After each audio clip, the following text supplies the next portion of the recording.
GearWebsites.com is your source for firearms-based playing cards and books. We also have mugs, shirts, and posters with designs that we've made live. Of course, we have patches. Every Friday is Free Patch Friday. We appreciate your support. Thank you for shopping at GearWebsites.com. It's 11:59 at Radio Free America, and this is Uncle Sam with music and the truth until dawn. Right now, I got a few words for some of our brothers and sisters in the occupied zone. The chair is against the wall. The chair is against the wall. John has a long mustache. John has a long mustache. It's 12 o'clock, Americans, another day closer to victory. And for all of you out there on or behind the lines, this is your song.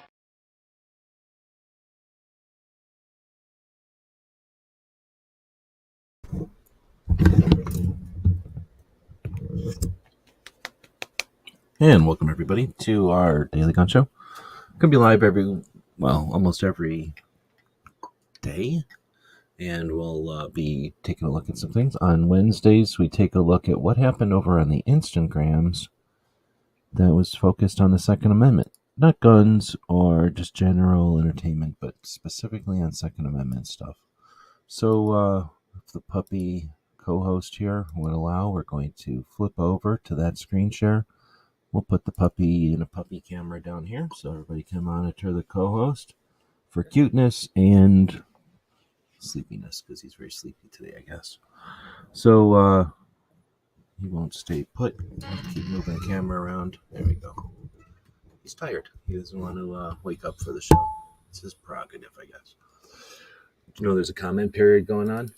You're probably sick of hearing this from all the different people that you follow on the social platforms and on the YouTubes and on the news and on the radio shows. They're probably constantly talking about the comment periods. There's two of them. One for how we store our gunpowder, which has never been a problem ever. But, of course, more regulation requires a step-by-step process. So they're going to nibble away at that one. We're supposed to ignore it because there's also this one, the definition of engaged in the business as a dealer in firearms.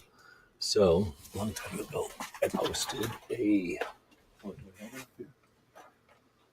Well, I guess I took it down somewhere.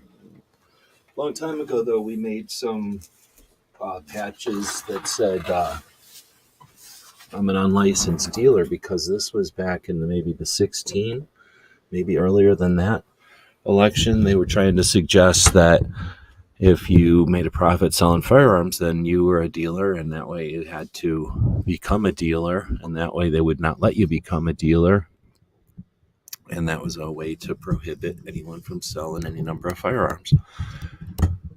Well, it didn't work back then, and they brought it back, and now it's going up to the ATF. Since they are in control of the executive branch, they're able to tell the executive branch what to do, and when it's going to reinterpret its enforcement of the rules, change the rules, it's going to have a procedure, and part of that procedure is the comment period. So a bunch of people that are scared to fight are going to say, oh, well, you shouldn't fight because we're scared to fight, and if nobody fights, then we can act like we're just getting trampled on. But in reality, you have to stand up and do stuff once in a while, and part of that is learning how to work together. Part of that is doing stuff that isn't necessarily going to always pay off. People that are coddled and given stuff constantly, they don't know what it's like to earn or to attempt, and they can't handle the challenge or the frustration of working within the bureaucracy. They want bureaucracy to just work for them. They want this government to just do exactly what they want. Well, it's called fascism, and we don't want a government that just does what any side wants, because that's fascism, and it's really, really awesome for the few people that dig it, and it's really shitty for everybody else. So bureaucracy, democracy, what do we call this? Republic, or the republic, the system of government that we have has pieces and elements to it that are good and pieces that suck, parts that are easy and parts that are difficult. And this one is one of the ones that, because it's work and because we're not going to get a massive payoff at the end, because they can't act like their money did something to this, the national level organizations are essentially ignoring it. We have a couple of them that will give it some attention, but we see none of the people out there who suggest that they're advocates paying any attention to this one. Is it because they're scared? Because they are ignoring it or ignorant of it? What's the deal? In the past, we've had champions of this. In the past, we've wailed on this. In the past, we've used this as a rally. And this time around, we're just going to get trampled by it. We're going to get wailed on, and it's going to be used to push and bully around Republican representatives to do more gun control like they did 2 years ago. But we're quite bitching about it. The definition or the comment period lasts, as it says right here, 43 more days. That started on September 7th, and it'll end on December something like 24th or something. Right for Christmas. Isn't that nice? It'll end on Christmas or something. It'll end on December 7th, sorry. D-Day. So, you can champion this and tell people about it. You can demand people that are out there taking your time and your attention, pay attention to it, or you can just sit in the audience and not do anything. But we're on the internet. You have the ability to interact with the people that are out there. Trust me, they give a shit what you're saying out there. We got Cape Gun Works after this, so I always like to plug that show. Consider this a warm-up to that show. So check it out. Of course, Massachusetts is dealing with a bunch of heinous bullshit right now. And Toby from Cape Gun Works does a show every Tuesday on the Kate Grace Curley Show and every Wednesday for their own podcast. And this is going to happen in about 100 minutes. I think we can try to get this show in before that. So what we're going to be taking a look at is instant grams. That's what we do on Wednesdays, is we go over instant grams and we try to take the stuff that's good over there and push it up over here. One, so that y'all can see it, because y'all are lazy. You don't like to go look at pictures. You have to look at videos. And then two, because the people over here, or the robots over here, don't always read the stuff over there. 2 different platforms, 2 different styles and whatnot. So this stuff gets often missed. People over there don't come over here. Y'all don't go over there. Makes sense, right? So I'm trying to cross those streams and at the same time archive some of this stuff. Because the transcript of this will be turned into text, and that will be indexed. So there's a method to this. There's a reason for some of this. Also, we'd like to champion some of the stuff that happens out there that a lot of people are ignoring. There's a lot of work being done right now, and pretty much everybody's ignoring it because, 1, they can't profit off of it, and 2, they aren't involved in it, and 3, it's better than them. They don't like championing shit that's better than them a lot of times. All right. We're also live, so we'll say hey to the people joining us live. We're also a podcast. This is the Wednesday episode of our Daily Gun Show podcast. So if you're out there listening in the podcast realm, like driving a car, honk, we'll hear it. And if you're in an airplane or whatever, kick on the seat in front of you. That person will know that you're listening to our podcast. Or I guess you could make a comment and a thumbs up or a heart or a squiggly line or whatever it is on the podcast platform that you're listening to. We're on all of them, so it's hard to know which one you're listening on unless you tell us. So tell us. That way we know what's up. The logarithms get engaged, and we're one of the top 10 podcasts, period. Like, we're one of the top 10 podcasts, top 10% of podcasts. That puts us way in the top of the Top Gun podcast. So can make us even better by putting a little interactivity there with the platforms. So I have no idea where we ended this thing last week. I don't recognize any of these. I guess we could try starting with the stupid Navy's birthday. I guess they're not stupid, but they got a bunch of boats. Let's see, October 13th. Well, that's way far back, so we'll come way far forward.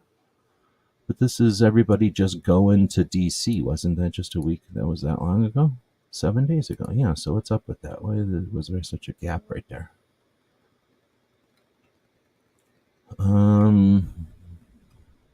What's this one? October 14th. What did I stop looking at? Oh, maybe I did stop looking at Instagram for a number of days. There's the 16th. Yeah, copywriting me. All right, so we're going to start with this one. Unapologetically Armed, who I believe is out there this afternoon, this morning, depending on where you are. Welcome. Just got back, I'm assuming, from the Washington, D.C. with the Women for Gun Rights, and they all show up, they gather in Washington, D.C. at least once a year, and at least one layer of the organization and they meet up with and interact with the representatives. We're going to see plenty of that because some of them documented their stuff. So I'm not going to play the audio because they'll copyright me, but here's the plane taking off. Kind of neat to be sitting over the wing. That's a pretty cool place to be, in my opinion, on an airplane. Special bonus points if you know what kind of airplane this is just by looking at the wing of it. And looks like you had a nice cloudy day to take off. But that's okay. So I don't know how long this one lasts, so we'll just keep going.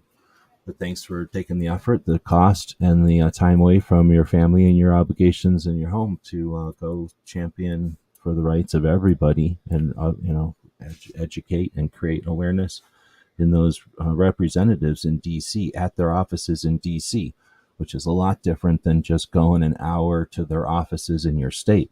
When you travel to their offices in D.C., they understand that you're taking that time. So when they talk about a phone call being worth more than an email, and that's worth more than a click on some organization's form, how much is it worth to get on an airplane and show up with a couple of other ladies on your own time? And they know you're not being funded by the 14th richest human being on the planet. They understand that. So it's an amazing thing that's taken place this last week. So Stephen Holberg is one of our researchers. He's an author.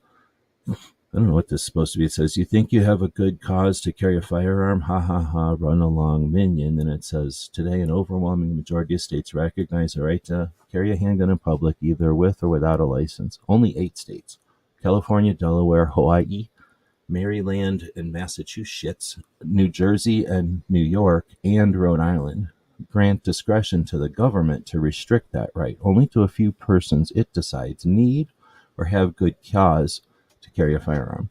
The outlier states make it a serious crime to bear arms for self-defense without first receiving permission to do so from the government, and routinely incarcerate their own citizens and unsuspecting travelers for gun possession on that basis. To put it colloquially, there's that word there. Your papers are not in order. These discretionary licensing schemes have become a major issue in Second Amendment litigation, with some federal circuits upholding such laws and others invalidating them. And that's from some book he wrote, I guess. I don't know what that picture is all about. So here we've got Robin Sandoval, who is the executive director of Girl in a Gun. Is also with Women for Gun Rights and a mom, and she is at where is that? That's the Congress. So the House of Congress there. I don't know if I've ever stood there before. I'm trying to think of where this is. So that's pretty cool. Let's see. So this is the Girl in a Gun Club posting it, and womenforgunrights.org. Is that the organization's website now? I guess I should favorite that now.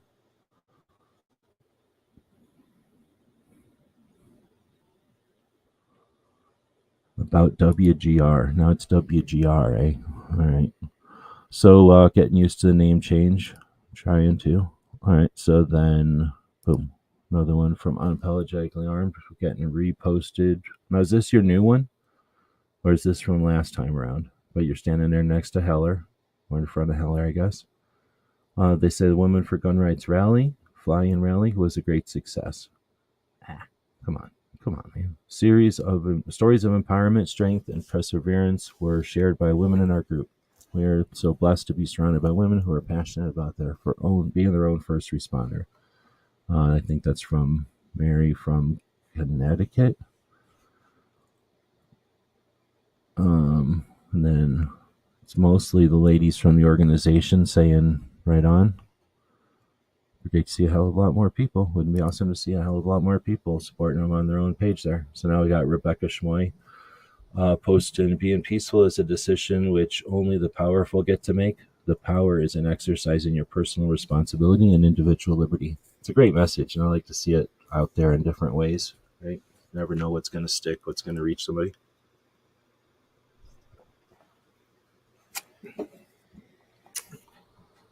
Unapologetic Firearms says this year, that's a picture from this year, redid the signs. Right on.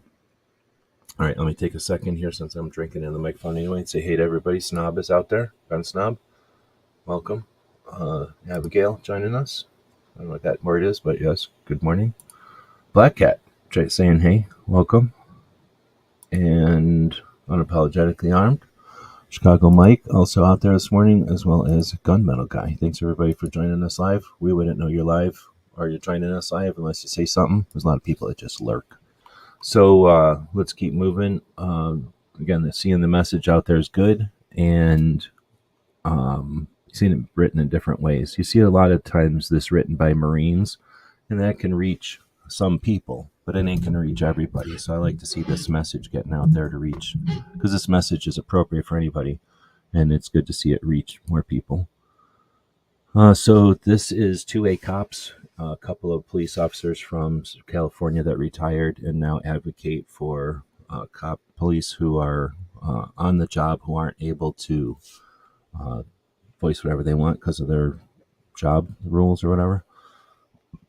So this is when they've visited the lamest of all the museums. I've been to 33 of our firearms museums in the country, and hands down the worst, the lamest of the museums, the shittiest of the museums out there is the Cody Firearms Museum. Hands down the worst of the museums.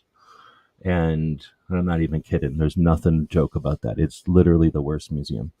So this one says, abolish the NFA. Read the historical marker above. They got a nice collection. Imagine how much nicer it'd be if the unconstitutional NFA wasn't around.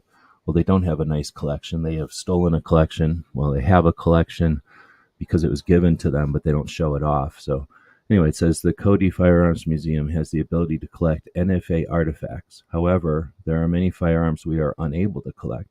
There is no amnesty for museums from gun laws in the United States. As a result, only government entities can collect unregistered NFA items. Additionally, the Hughes Amendment of 1986 prevents museums from collecting machine guns made after that time, limiting us to civilian versions of military rifles from the past 30 years. That's true to an extent. I've talked to other museum curators who have a different opinion of that. And then it shows this picture, which is, can you imagine acting like they're the largest, best museum, and this is the shitty assortment of lame, shitty, sparse assortment of guns that they're going to show? Yeah, this is an indication how shitty that museum is. But anyway, 2A cops, I guess, visited it, and I let them know in one of the comments on one of their other pictures about the shitty museum that they should check out Dragon Man's, which is starkly in contrast one of the best museums in the country, or the J.M. Davis, which may or may not be the best gun museum, period. So I've only been to 33 of them, so just telling you that's the deal. So now we get Diana's page posting the same picture of Unapologetically Armed, but also her. And now you guys were back at the Supreme Court again then? Because this is the Supreme Court building, right? And this says, sun went down on a pretty epic day of freedom, fighting on our nation's capital, rallying the steps of SCOTUS. Yeah, is always a surreal experience. Monumental decisions that shape our nation are made here. So is this because it was sunset? Doesn't seem like. Well, how could sunset be on? Where were you, on the west side of the Congress building? I thought this was the east side of the Congress building all this time. So I don't get it. But it says sun went down on a pretty epic day. So this might be pictures from the morning, and then, I don't know, let us know. So we're essentially looking at ladies holding up their rally signs in front of the steps of SCOTUS, kind of looking from the bottom up at them, and looks pretty good. Looks like they've got some scaffolding, so they might be working on it. But anyhow, I was trying to see from the pictures how many people showed up too, and this is about, some of the better pictures we got to see. Number of people that showed up. So what are we looking at here? 2, 4, 6, 8, 10, 12, 14, 16, 18, 22, 4, 8, 30 people, 36. I don't know if you guys keep track or what, but there's Unapologetically Armed with the gun-free zones have got to go sign. I don't know who half of these other people are, so I know about half of them, it looks like. So there's Carrie Ann from Massachusetts, and her fancy glittered up shirt, or whatever they call it, rhinestoned up shirt. There's Amanda and Dick Heller and somebody else with the Criminals Love Gun-Free Zones sign.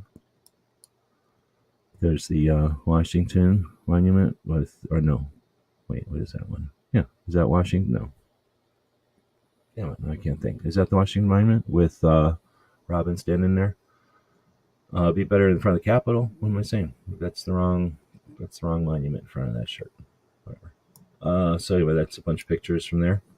Now we get Shoot Smart, which is a range in Texas.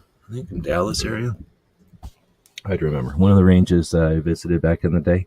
And I just thought this was cool, doing Machine Gun Mondays. They got some kind of GIF going on here. So this isn't an image. This is an actual little video going. And so it creates this, moving image. It's a lot of work for one little moving image. And then it says Teacher Tuesdays. How cool is that? $5 traditional lanes and $15 private lane rentals for teachers and facilities, or faculty, sorry. Teachers and faculty must show ID. So $5 lanes and $15 private lanes. So that's super cool. I really like that. And then Women Wednesdays, $5 lanes and $15 private lanes for ladies. So creating opportunity for more people to share the gun and firearms experience or whatever. Very cool.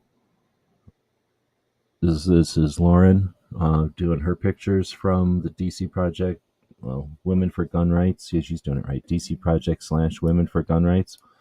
Spent the day on Capitol Hill. So this is the real Capitol, right? This is where the 2019 rally was held at these steps here.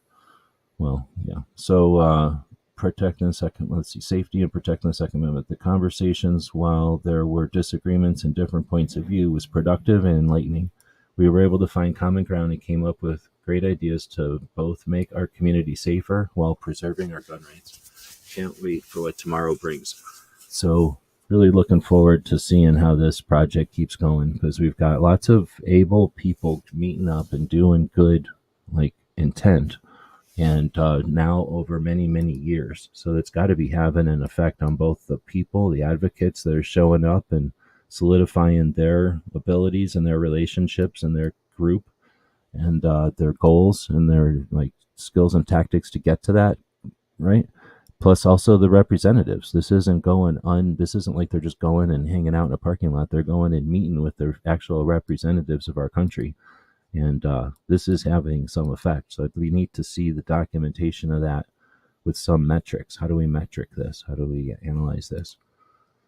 All right, so one way is to view the social media posts of people that are doing it live, right, and dissecting it and figuring it all out. But it'd be great to have somebody who's, in the know, making some kind of consolidated, like a giant diary of it all. Keep some kind of log of what all happened so we can see some kind of effects. A lot of people are probably going to claim the benefits or the productive, the positive benefits of the thing. We need to see the DC Project or whatever, Women for Gun Rights, call their shots. Here's what we did. Here's what we accomplished. So that when those things come to fruition, they can take credit for what they started. The other side of things, you got New Mexico's governor pushing her 30-day bullshit another 30 days.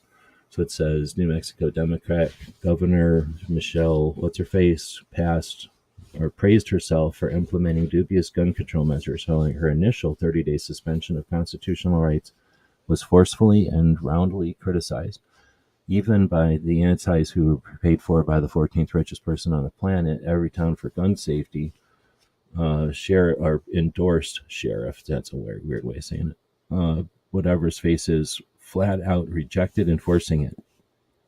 Most of the results she celebrated came from law enforcement getting tough on holding criminals accountable for breaking laws, not from restricting the rights of law-abiding New Mexicans.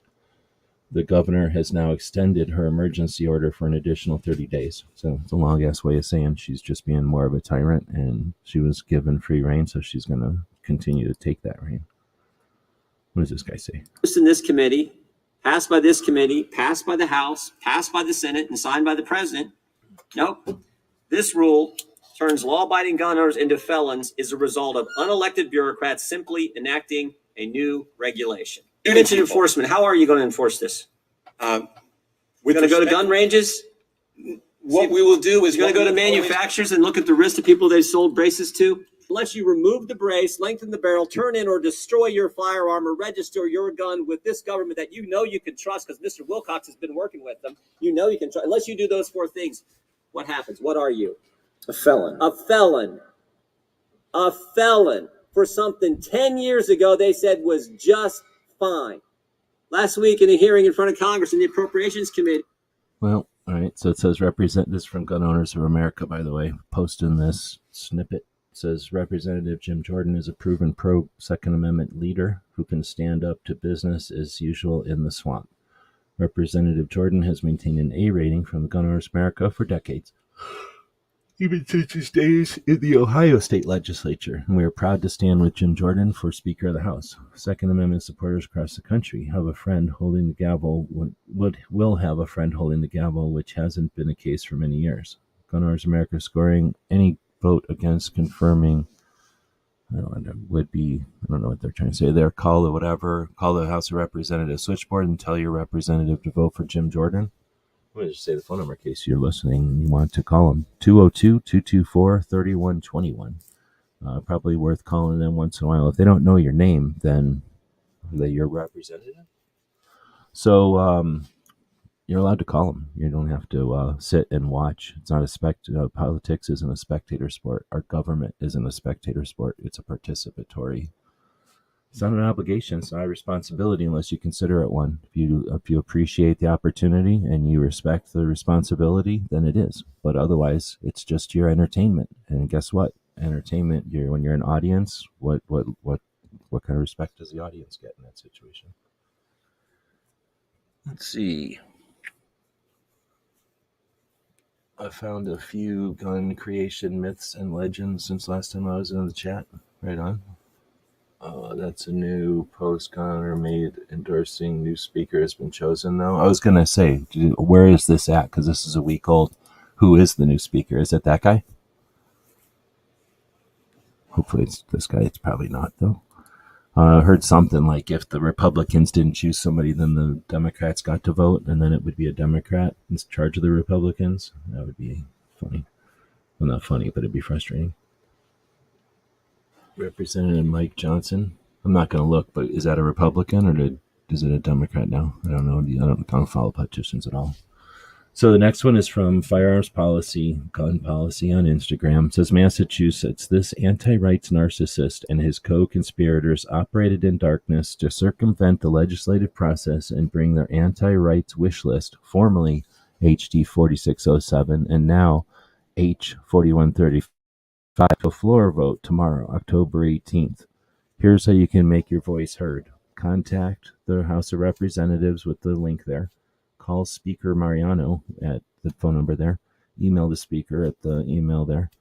And then that was from probably last Tuesday, because I think it was Wednesday that all this happened. So, FPC at the last minute, stepping up in Massachusetts. I don't know, did the other national level organizations do so? I imagine they must have. Maybe I missed it. Trigology saying Republican of Louisiana. Right on. At least it's a Republican. I don't care if it's right or left. I just don't want that kind of quagmire where the left are telling the right what to do on both sides. I don't mind one side or the other having this, whatever. I don't mind the quagmire. I don't mind them being stuck. I don't like it when they got a free ride. Let's see. So this was Los Angeles Police Museum. Speaking of California, Trigology's from California. Are you in LA? I think you might even be in LA, or at least that area. Los Angeles Police Museum is a cool museum, one of the better museums. We talked about one of literally the shittiest museum. Well, yeah, literally the shittiest museum that you can go into as the public is the Cody Museum. And the Los Angeles Museum, you'd think, what, a police museum in Los Angeles? How good can that be? It's literally one of the better museums. It doesn't have a ton of guns. I'm not going to try to say it has a lot of guns. It has some interesting guns. But it is a good museum. It's a very interactive, like you can tell they really they knew what they were doing, like making it a fun museum. You go there and you have a good time. It's a good museum.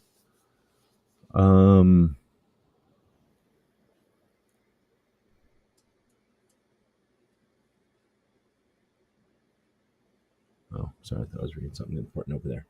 They're distracting me. Anyway, this is a video from a shoot. They had a Southern California lawman pistol competition recently, and on behalf of the Los Angeles Police Museum, they're thankful for the sponsors, vendors, and participants. So, you might think, oh, a museum in Los Angeles isn't going to be about guns or whatever, but at least they're being part of this. So it says it's presented by Point Blank Body Armor. Sponsorships included in the tags. I guess I can't play the music because it's trying to copyright me. But look at all the people involved in this. So definitely looks interesting. If it's law enforcement only, which it probably is, it's a little lame, but at least it's a step in the direction of doing something.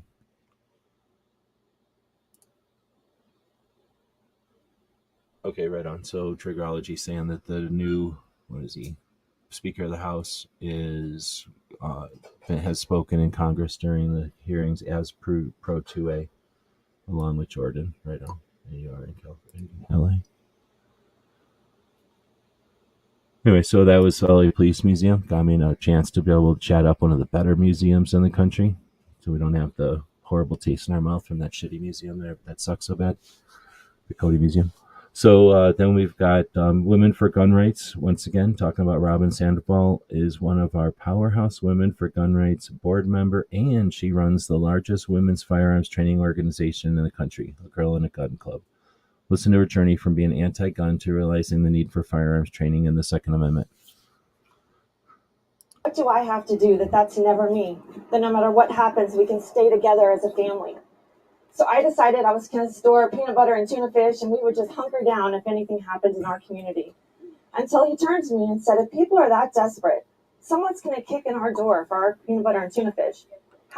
It's the kind of conversations that people have on the YouTubes all the time, but if people aren't on the YouTubes, they've never had those conversations. At some point, they come to that potential realization that people get unfriendly sometimes. Even the most friendly people become unfriendly sometimes. So I'm not going to play the whole one here, because otherwise that's how this thing turns into multi-hours long. But worth checking out. The Women for Gun Rights Instagram. Check out their project. All right, so this is Allen Anchor. Have you ever heard of them? They're a place here in Arizona now that has facilities, equipment, machines to make, they're robots, let's just call it what it is.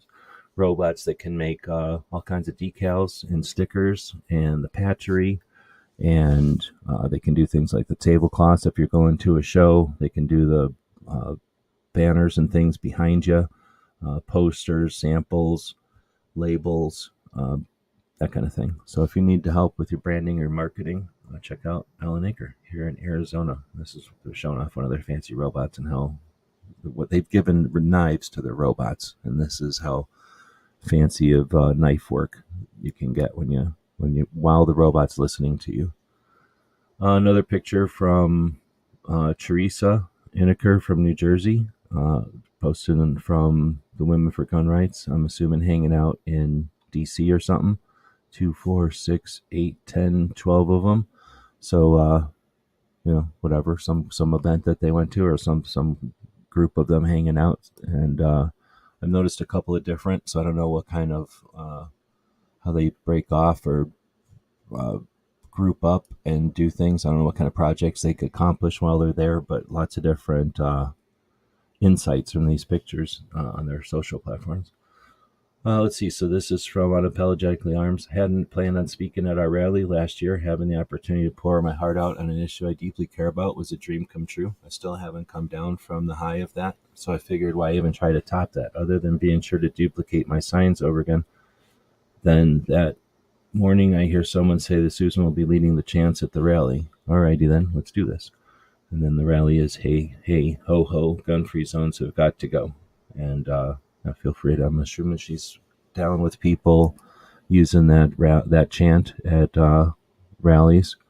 I like it because it doesn't, some of the stuff people say, turn them into killing zones and shit like that. That doesn't fly with people who are scared of this stuff. So gun-free zones have got to go. It's nice and catchy, doesn't really offend, gets the point across.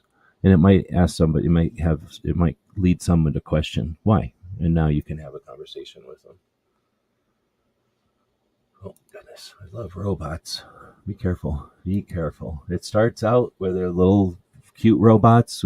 They're just there to help. They're just there to service humans until they're just there to service the humans. So this one's from the Green Beret Foundation talking about Scott Mann, Lieutenant Colonel Scott Mann, who is doing the Last Out play, eulogy of a Green Beret.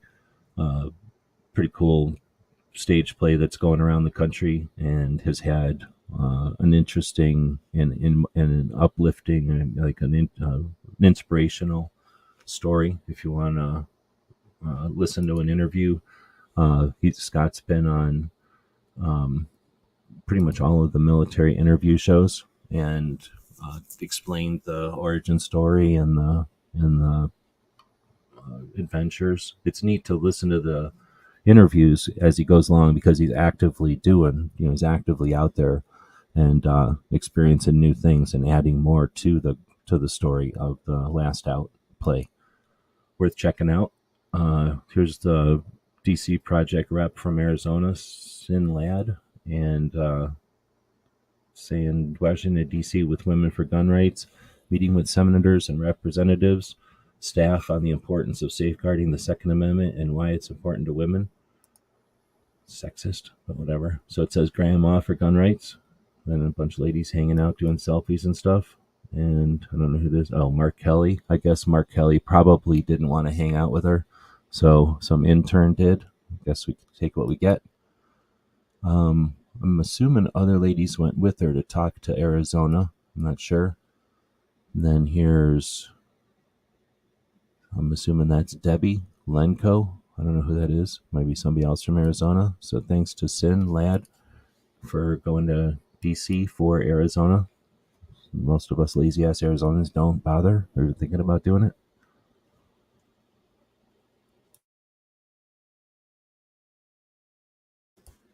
All right, and then a couple of more pictures. I guess the GOA was there with Empowered 2A, and they sponsored part of it. Definitely interested to hear more about that. And then, of course, Dick Heller's there because he lives in D.C., I guess. Pay no attention to that man behind the curtain. Massachusetts stop anti-gun rights. So gun policy had that decent post a minute ago talking like, here's the facts. Here's what you can do about it. Here's the call to action, and here's some resources to do something about it. And now here's their goofy ass little, I don't know what this is supposed to be. Like some kind of little scene, or I don't know who any of these people are. So it doesn't make any, I don't know what's going on here. So, essentially, it says Massachusetts stopped the anti-rights omnibus something. Then over here, it tells you what to do or whatever. But I don't know. I guess they have to do different things to reach different people. Doesn't reach me. Makes me question what they're even doing over here. So we're going to move on. So this is interesting. So National Association of African American Gun Owners, Massachusetts, posting the sessions. So here's the link to the sessions. Nobody else even bothers, right? And so we get that link. That was, again, the Wednesday of the event. When a person can't find a deep sense of meaning, they distract themselves with pleasure. I don't know who Viktor Frankl is. Probably some Russian, I'm assuming. But then this is from the philosopher. You define your purpose. I don't know, nice and simple. Good to go. So when a person can't find a deep sense of meaning, they distract themselves with pleasure. So go get some meaning. Do something of substance. Here's Unapologetically Arms hanging out. So excited my favorite congressman was about to squeeze in a bit of time to attend to speak at our Women for Gun Rights press conference today. All the ladies from the anti-gun states are beyond envious and kept trying to lure him to their state to help them out. I feel that for them, but no, he's fine right here in Missouri. So I guess that's some guy from Missouri. And Where is this? This is, you're all over the place chatting with people, I guess, because this is at the Capitol again, but this is way north somewhere, like north of the parking lots or something, maybe. So now we have, what is this? Representative something. This email is intended to clarify that the Massachusetts Chief of Police Association does not support that bullshit law in Massachusetts on the act modernizing blah, blah, blah. The rumor circulating that we have flipped and now support the bill is absolutely false. Thank you for your inquiry. So this is Cape Gunworks posting a response, it looks like, from the Police Officers Association, the Chief of Police Officers Association, who unanimously oppose the bullshit laws that they're suggesting in Massachusetts. So in an effort to get that cleared up, looks like Cape Gunworks posted this. Let's see. Oh, I'm going to check the arm saying GOA sponsored the day of training we had prior to heading to SCOTUS for the rally. Okay. I'm definitely interested in hearing about that. You're going to be on with Clover tomorrow talking about it. So Clover's going to suck and his show's going to be lame. I appreciate that you're going to do it for him, but then hopefully you'll be on with me or something and we'll actually spend as much time as you'll give us to talk about what actually happened. I won't cut you off at an hour and make you just do sound bites. We can do like a long conversation about everything that happened there. So I'm definitely interested, if you're interested or able. All right. So Zane is saying, I love the robots. No more gun-free zones. Maybe no more robot-free zones. I know the South Korean government keeps petitioning the UN to make the UN to make the U.S. disarm the robots. What are you talking about? Last time I watched them at the UN, they kept calling in order to establish world peace and accountability of small arms, small nations. There's probably a lot of people who are in conflict that are pissed off with small arms, but then they go to the countries that, well, I guess we're selling small arms to people, but we're not the ones like selling them in mass from Cold War bunkers to people that I'm aware of. So I suspect they're going to get mad at the people internationally, at the people that would listen to them. But we pretty much don't listen to them. We've had the UN stuff has been an issue since the 80s, maybe even before that. I'm not sure. Let's see. That was Wednesday at the Capitol at the House Triangle press conference we held with members. Okay.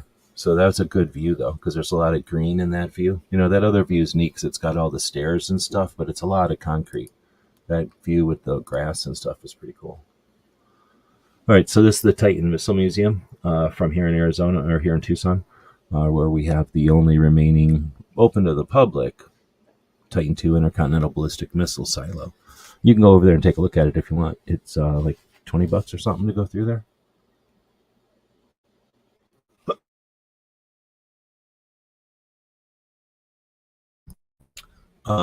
Or you can go over the last number. Internet. I'm gonna drink some coffee.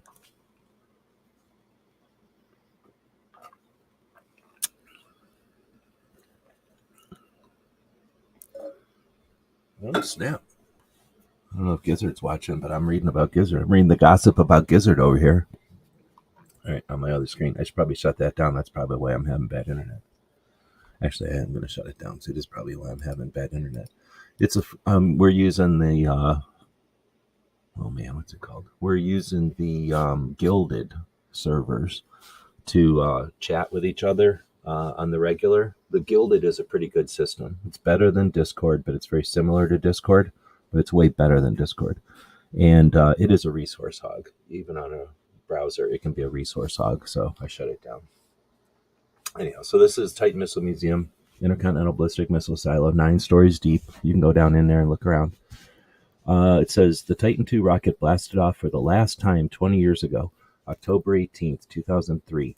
It carried a satellite into low Earth orbit for its final mission. The Titan II had been in use for over 40 years, over half of which included its service as a missile silo as displayed here at the museum. Titan II is a space booster, continued on and over its lifetime included the launch vessel for the Gemini missions, the Clementine, that found evidence of ice on the moon. So we had 3 states with 2 squadrons of 18 intercontinental ballistic missiles. So we had Arizona, Arkansas, and Kansas each had 2 squadrons of 18. No, 2 squadrons of 9. Each one of them had 18 intercontinental ballistic missiles. And these are single missiles in a single 9-story deep silo. It's like an 8-story tall missile. So it's essentially a rocket that goes into space, and that's underground. And the crew would go underground. It's where they get from the movies, the whole like going down an elevator and all that. It's not quite that elaborate, but that's where they get that stuff in the movies. This is when they were testing the Titan II. All this stuff above ground is just when they were testing the rockets and figuring it all out. But the silos are underground completely. They blast open and launch a 40 kiloton intercontinental ballistic missile. It'll shoot up into atmosphere as a ballistic missile. It shoots up and launches into space, and then the rest of it is ballistics. The rest of it is just physics coming back down. And it'll launch a shit ton of delivery vehicles that they have to track, and they can't figure out which ones are the real nukes and which ones are just fake. And then all those things come flying back down on the other side of the planet. And when they got done using them as deterrence for an massive nuclear war, and we pulled them out of their silos and destroyed the silos in front of the Russians, we took the missiles themselves and put them here in Davis-Monthan Air Force Base in Tucson, laid them out on the ground so that everybody could see them, and then eventually used them to do all these space missions, Gemini and the Clementine missions, and then also launched a shit ton of satellites. We also used them as vehicles to destroy and do different tests and stuff when we needed to blow something up as it was launching. So they got a life. We spent a lot of money on them, but they got some life. How do you spell that Discord alternatives name? It's called Gilded. It's for D&D. It's for like game nerds. So I'll show you our server, and then you can go dig around it from there. I honestly don't even know how this really works. So let me see if I can't. Do I do it like this? I think I can just give you this link, and then you can go look around. No, I'll put it in here. So it's spelled Guilded. Golf, Uniform, India, Lima, Delta, Echo, Delta. .golf. So it's not .com, it's .golf. GG. So it's weird. I'm not saying it's not weird, but it's pretty cool, and it's free, and it's way better than Discord. Anyway, so 20-year anniversary, or whatever it's called, of the last time a Titan II launched. Pretty interesting. We still have 2 or 1 Titan II. I can see it every time I drive south from here. There's 1 Titan II laying there. It's kind of frustrating. But anyway, you can go over and look at the last Titan II that's in its silo over at the museum anytime you want. Here's Lauren again, and that's a wrap for the 2023 Women for Gun Rights DC Fly-In. And what an eventful 2 days it's been. So it's 2 days now. Today's meetings were incredibly productive. Meeting with Senator Gillibrand's office, where we spoke about effective solutions for our issues. Was able to thank representatives for their continued support and began establishing new relationships with new representatives. Being on the Hill during this historic time was truly exciting and a once-in-a-lifetime opportunity. Thankfully, I had the Cannon House building minutes prior. I had left the Cannon House building minutes prior to protesters disturbing the legislative protests and making it back home safely. There is a ton of work left to still do. Oh, so is that when the people from Israel were saying was it about those kind of protests? Somebody took over. The G looks like a shield. Yeah, because it's like for Dungeons and Dragons people, I think, to hang out and play their nerd games on it. Or maybe for video game. Like, I don't know. I think it's for Dungeons and Dragons. I think that's why it's a guild. It's maybe some other video game thing. But I think it says even there, chat for gaming. But we don't do the gaming part. We just use it for the chat part. Anyhow, so Lauren was is the representative for New York, I believe, and so I'm definitely curious to see how that went. Of all the people who can, have some influence, or of all the places that the influence can be made, I would think, a state like New York would be interesting to see what their representatives, how they absorb it or how they understand it and that kind of thing. So yeah, again, it'd be great to see some after actions or some summaries of how it all went. Again, kind of call your shots and hold some of these representatives accountable. If they say a bunch of stuff at you or say a bunch of stuff and then don't do none of it, let's all know about that. They shouldn't be able to keep that behind closed doors. And if they are changing their minds and doing stuff, then let's champion that, right? Let's make sure that everyone knows that that conversation that the Women for Gun Rights representatives had are as well known as possible, like are as effective as possible. All right, so this one's from Gun Owners America. What is this? Telling us something useful, or is it copywriting? Stating that they can't. All right, we're going to play it. This is Minuteman Moment Guy. So we're going to go over here and listen to Minuteman Moment Guy say something from GOA. The Department of Veterans Affairs has been illegally reporting veterans to NICS. Right now, the VA adds a veteran's name to NICS when a bureaucrat assigns a fiduciary to help that veteran. Fiduciaries are assigned to help veterans manage monthly expenses. But being unable to manage your checkbook isn't a crime. So what's really going on here? The VA has the authority to appoint fiduciaries for veterans. The problem is when the VA reports them to NICS. Once the VA appoints a fiduciary, a letter is mailed to the veteran stating that they can appeal the VA's decision. Unfortunately, this means that if a veteran does not actively respond to or dispute the bureaucrat's decision within 60 days, they lose their Second Amendment rights. Only a lawful authority, like a court, can determine that a veteran is unable to manage his or her own affairs. Their authority to determine if someone needs to be assigned a fiduciary only extends to their VA benefits. In fact, these VA decisions have no legal effect on any other aspect of a veteran's life, including their personal finances and other legal rights.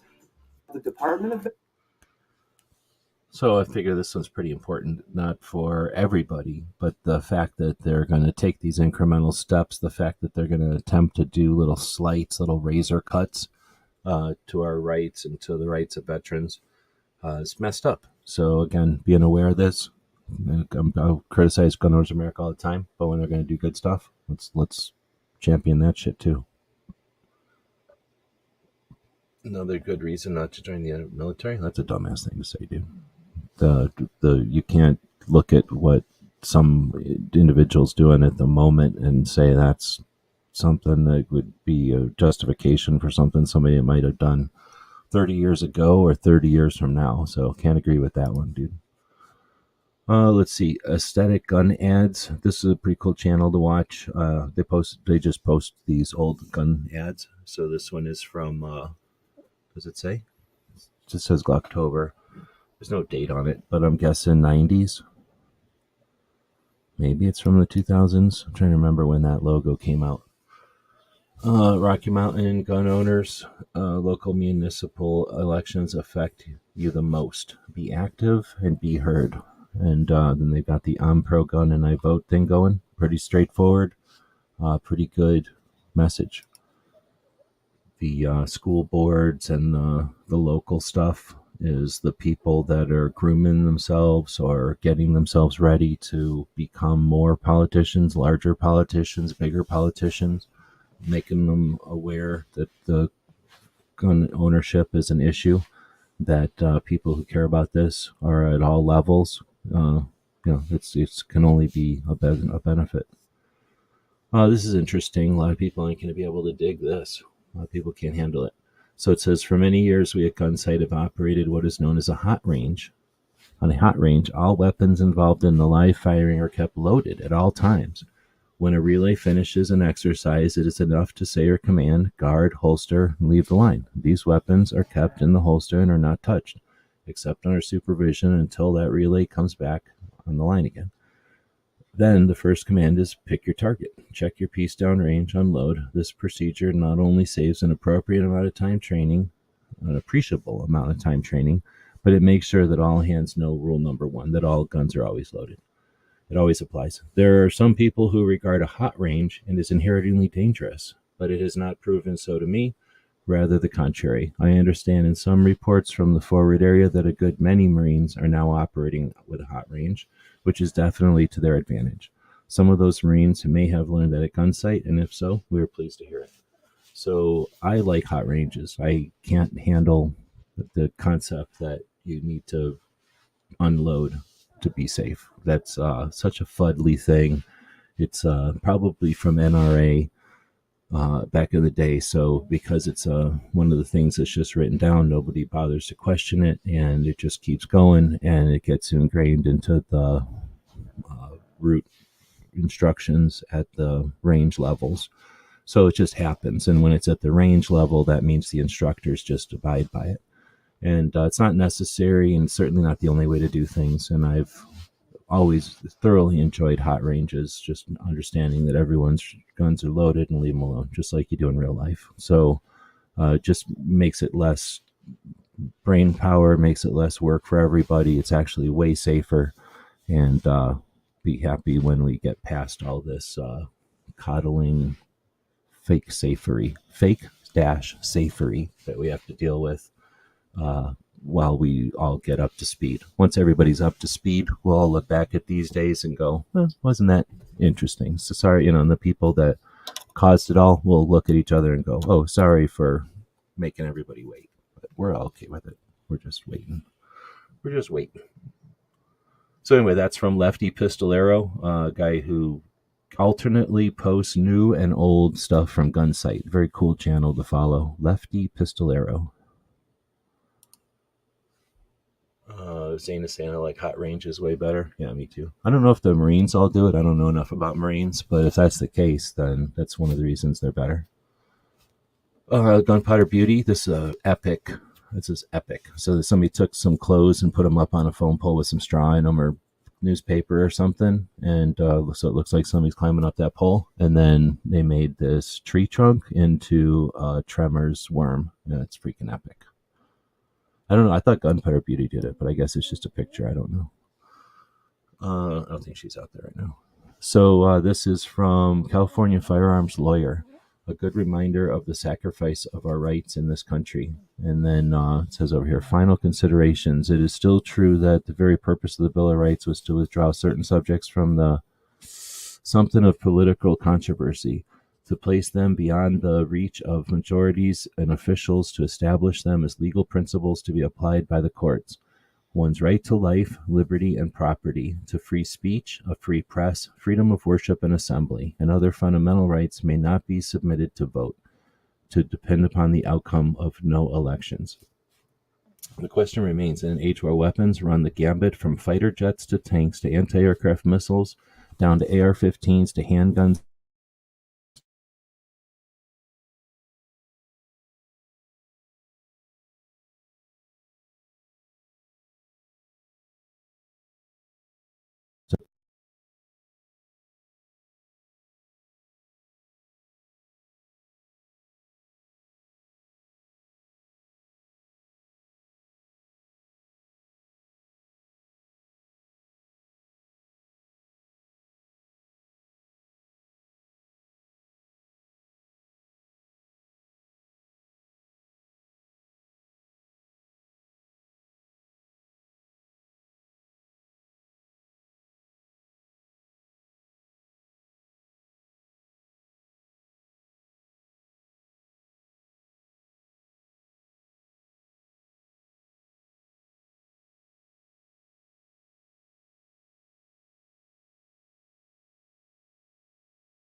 And now is there audio again?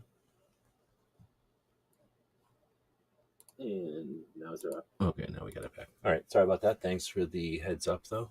And we'll go back to bring back screen Sharon. We'll bring back screen Sharon here.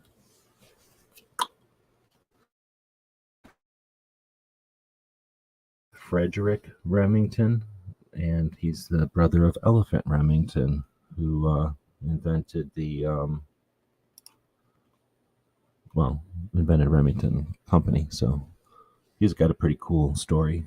His dad, he was like, "Hey, Dad, can I have a rifle?" His dad's like, "No," and he's like, "Okay, I'm going to make one." So he found all the nails and everything around that he could find, smashed them up into a barrel, made a rifle out of smashed up nails and stuff, and then started shooting with that rifle and won some kind of awards. And then people were watching him win awards and said, "Hey, can you make me a barrel?" And he started making barrels, and now we have Remington.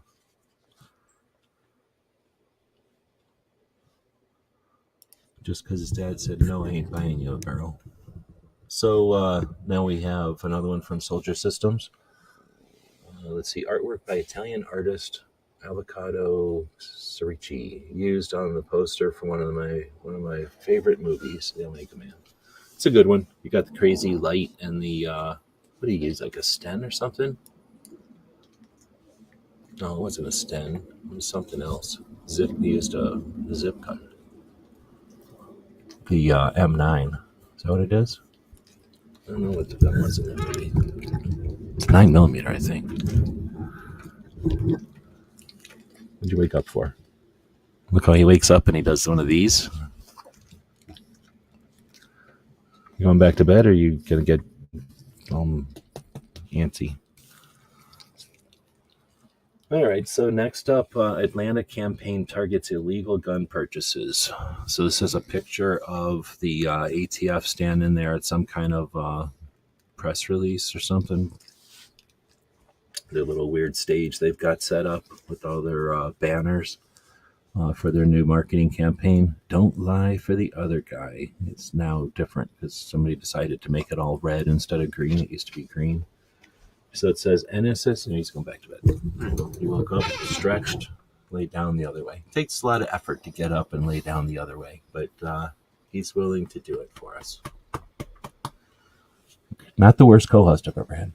So NSSF, together with the ATF and the DOJ, announced a month-long public education campaign reminding the greater Atlanta area public about stiff penalties facing individuals convicted of unlawful firearms purchases.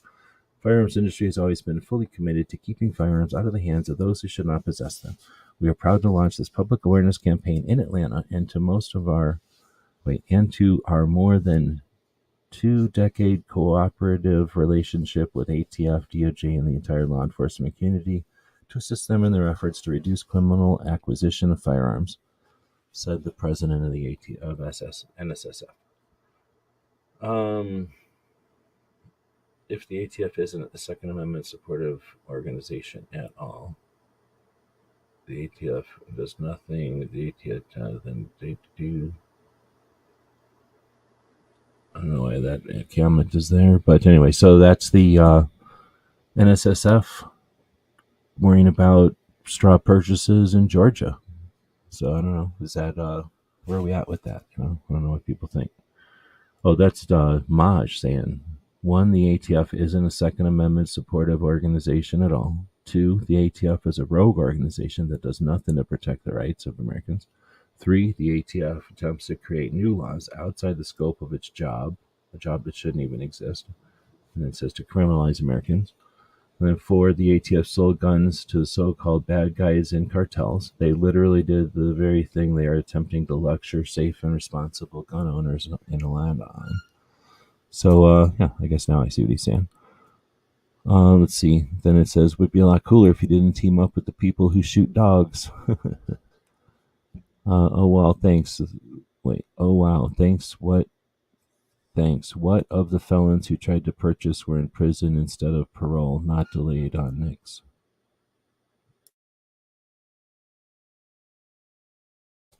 I think that's trying to say, what if the felons who tried to purchase were in prison? Holy shit, dude.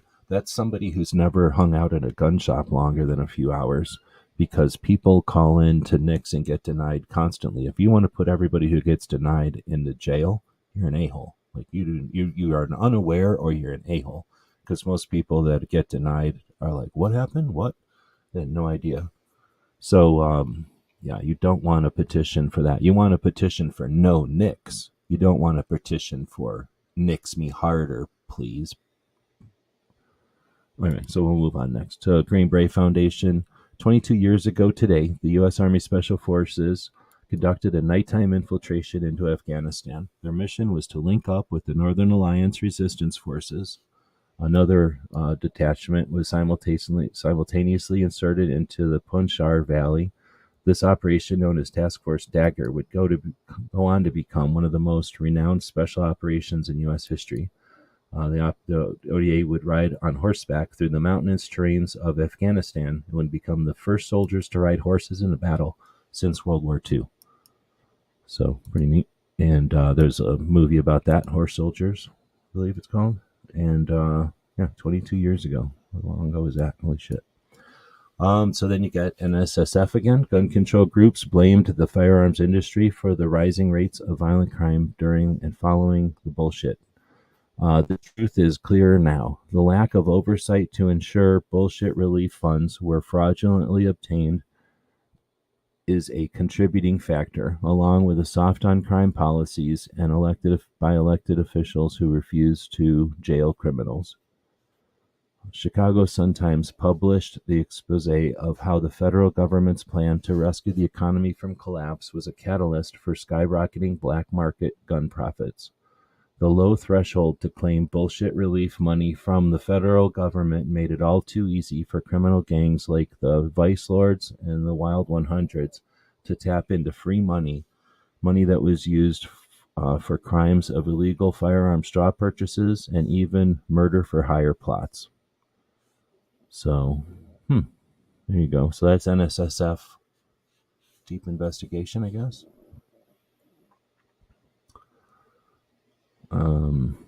Interesting that they call out the gangs by name. Is that interesting? Is anybody else? So, Gun Policy or Firearms Policy Coalition, in case you missed it, is what that's supposed to mean. FUDs are gonna FUD. And then it goes, do you support passing universal background checks for firearms purchases and red flag laws? And they got like an 83% no. And then it says, so that was 33 minutes left, 22 hours in. They were at 59% no, 40% yes. And the final results were 10,000 votes, 83% no. Oh, that's interesting. So they were at 1,000 votes at 33 minutes left. And then FPC, I guess, posted about it. Is that what happened?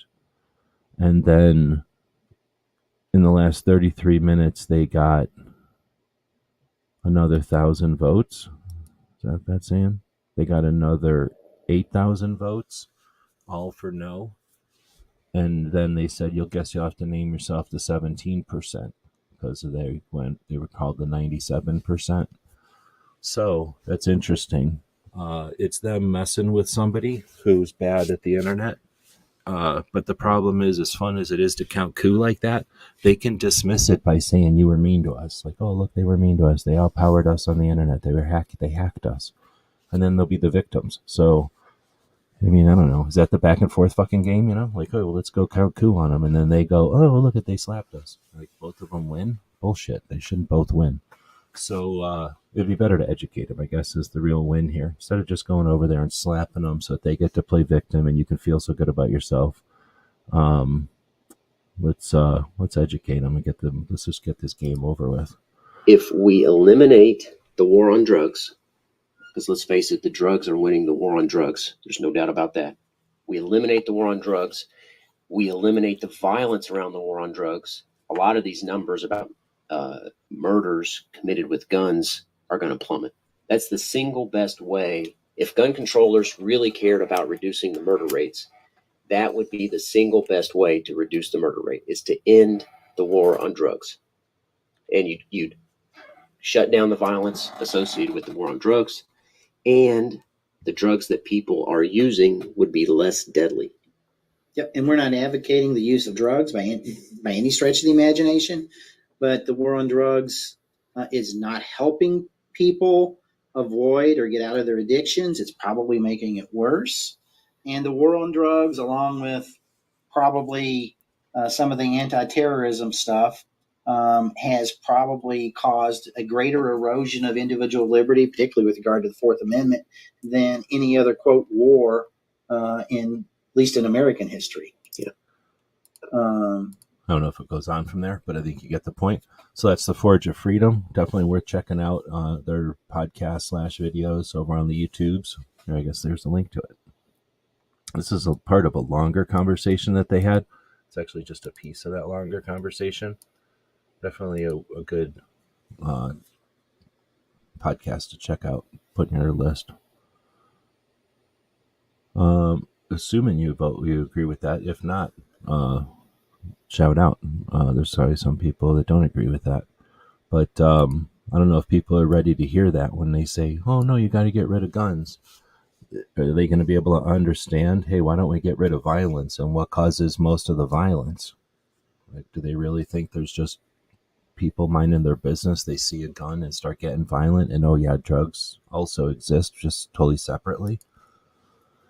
Anyhow, so now we got Unapologetically Armed posting from the, what do they call this? A moving billboard, a mobile billboard.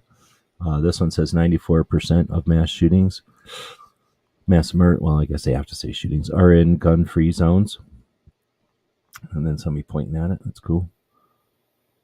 So imagine what happened here was you're walking down the street and then you seen this coming by. So you jumped up on these people's hood and they were pointing at the police car to try to get their attention because you were jumping up on their hood to get this picture. Hopefully you jumped off of there in time that they didn't get the police officer's attention. I'm assuming that's how it went down. Then we got Rebecca Schmoy. Life is busy. There's always work to do. You will find the time to do the things which are important to you. Right now, what is important to me is protecting liberty for my children and grandchildren. If we, the people, do not put the work in for defending freedom, we will reap tyranny.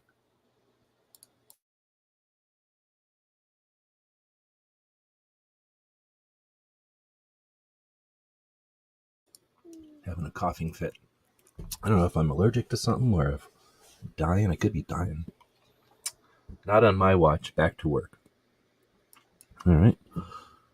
Carrie Ann.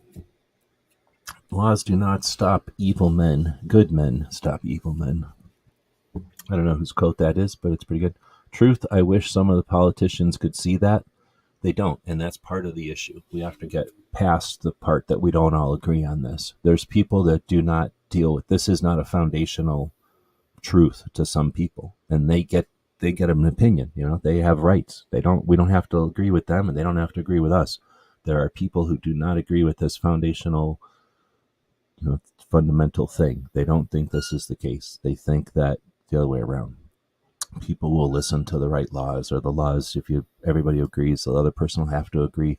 Like whatever their opinion is, they're allowed to have it. So let's quit trying to change their mind and let's work with them. Let's get them to not have to agree with us, but to work with us. There's a third option. There's fourth options. You know what I'm saying?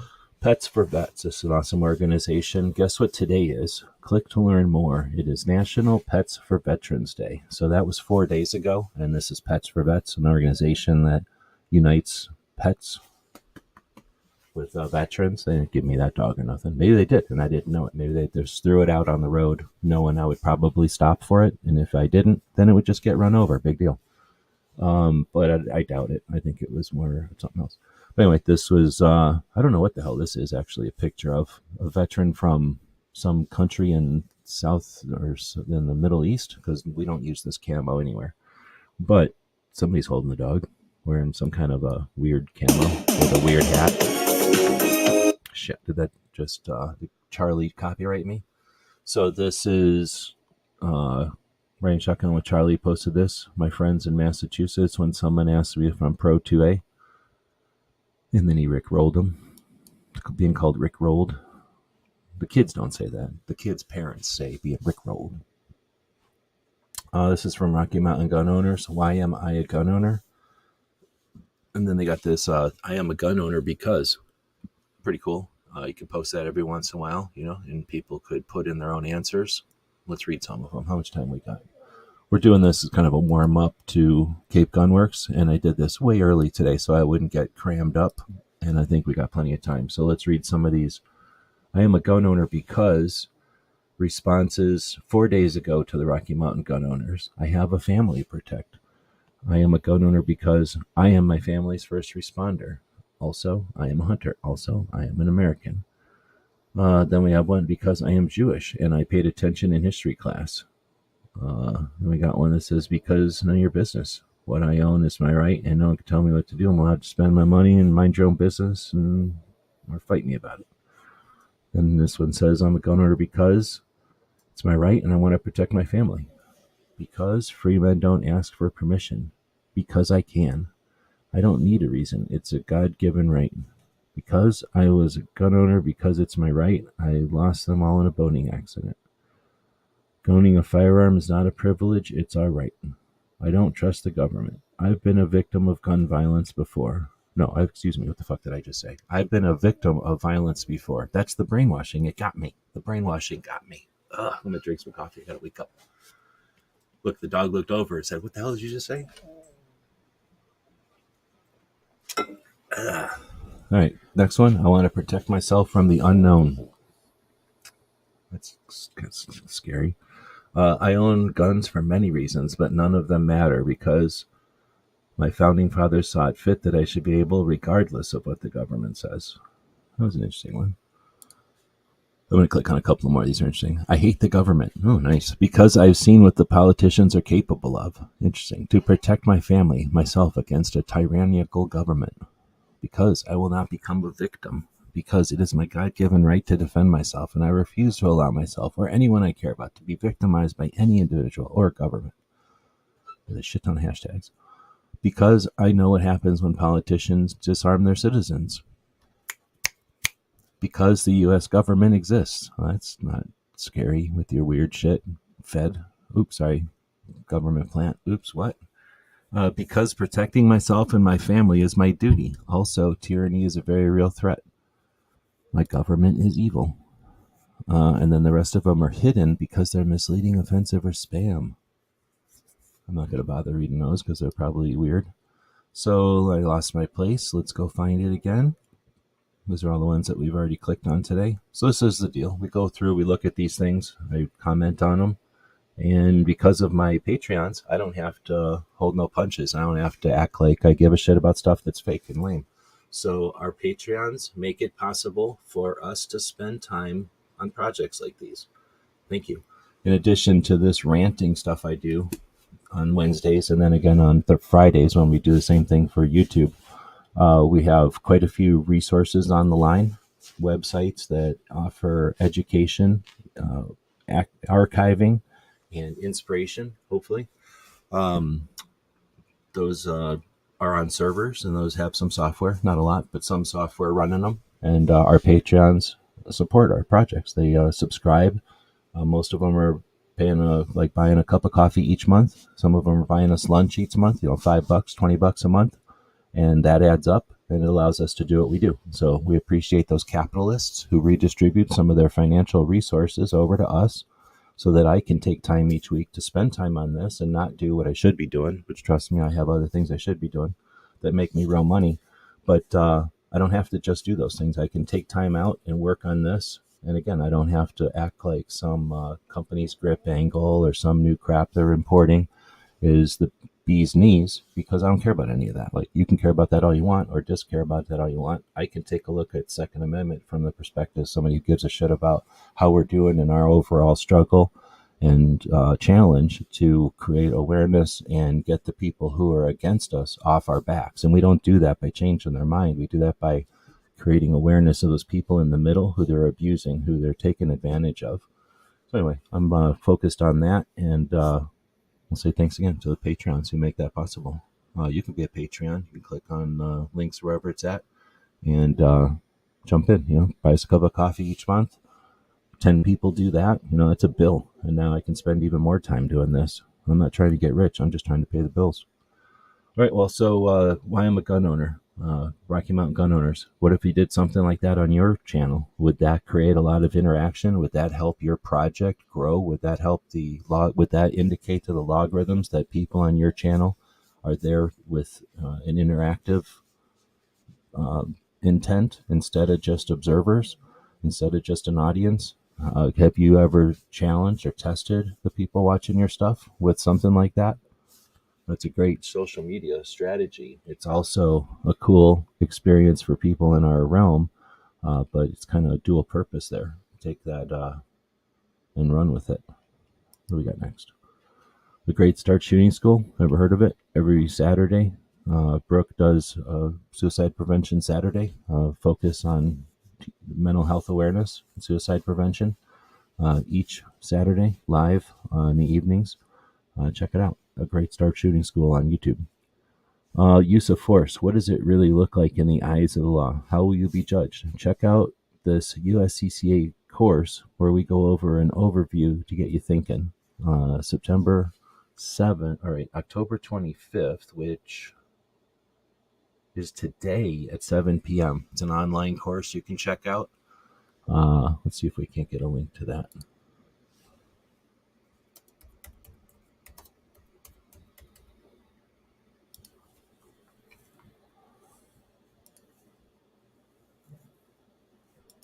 So this is Brooke's channel, or I mean her website. You can grab over there or go over there and grab a slot in the classes offered by A Great Start Shooting School. If I can get that to copy. Just like that. No, puppy. I'll get this. You stay sleeping. I'll take care of this, puppy. You don't have to worry about it. I'll take care of this. Oh, now it's not letting me. See what's happening? I got errored out. It doesn't like linking to A Great Start Shooting School. It might be because of the URL, I suspect, at this point, or it's something glitchy with the software, but hard to determine. I'm not going to do it right now. But yeah, you can go check out Brooke's channel or website, agreatstartshootingSchool.com. All spelled out like if you were writing it out, except with no spaces. Speaking of who I hope to have on next Monday, in fact, I'm going to go open up an email right this moment because I keep forgetting to do this, and then I start doing other stuff, and then I think about it after the fact. So we're going to quickly jump over, open up a quick email. No big... Oh, you know what? I should probably just do it on Instagram. Doing it like a sucker. I'm going to go over to Instagrams, since we're on Instagram, and I'm going to jump over to the little... Here's how you do it. You click on this little paper airplane. I'm not going to do it in front of you because it'll open up everybody's names who I talk to. But then you just look for... Can it search? I guess I have to search first. Search for Crump. Throw a message at him over here on the place with the Instagrams. Oh, man.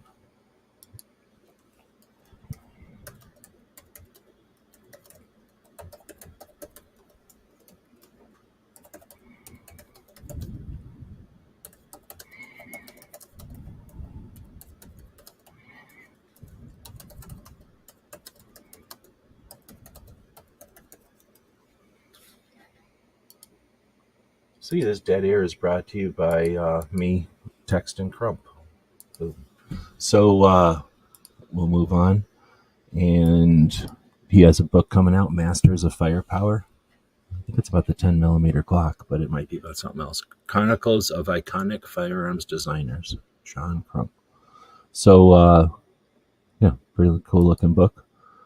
Let's see. Then we've got... Okay, so is there audio to this? Well, I'm not going to play the audio. So this is video of Casper, this dog who got attacked by 11 coyotes. And then he killed 8 of them. And I guess the other ones ran away after seeing 8 of their friends get killed. Pretty cool. We talked about a girl and a gun before. This is the Childhood Cancer Awareness Month. September is. So for Childhood Cancer Awareness and Unstoppable AF shirts, $5 of every sale was donated to the Copper Trooper Foundation. This year they contributed $1,000 to the foundation. So that's a bunch of shirts, which supports pediatric cancer. Am I saying that right? Research at families who are in the fight. So that's pretty cool. And it also means that many shirts are out there, for people to wear them and to start conversations or to think about it as they're wearing those shirts. And, those shirts will be in photographs and social media. So it gets the word out there. It's a pretty smart way to create awareness for something that, like a lot of things, needs money thrown at it at a time when we're hemorrhaging money on dumbass shit because people aren't paying attention to who's throwing our money around. So, also, I think that's a cool color layout or whatever they call that. Good design. Is that a different design? Is that a bunch of kids in this one instead of the regular one? Hold on. Let me go find a regular girl and a good logo. Or does it just look different because of the color? Come on, really?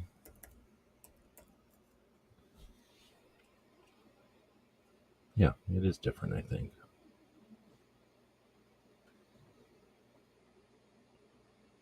Or do they make them different all the time and I never noticed it? Come on, man. Give me the dang logo already. Oh, no, that's the same logo. They do have different logos, though, because I just found this one from a classic.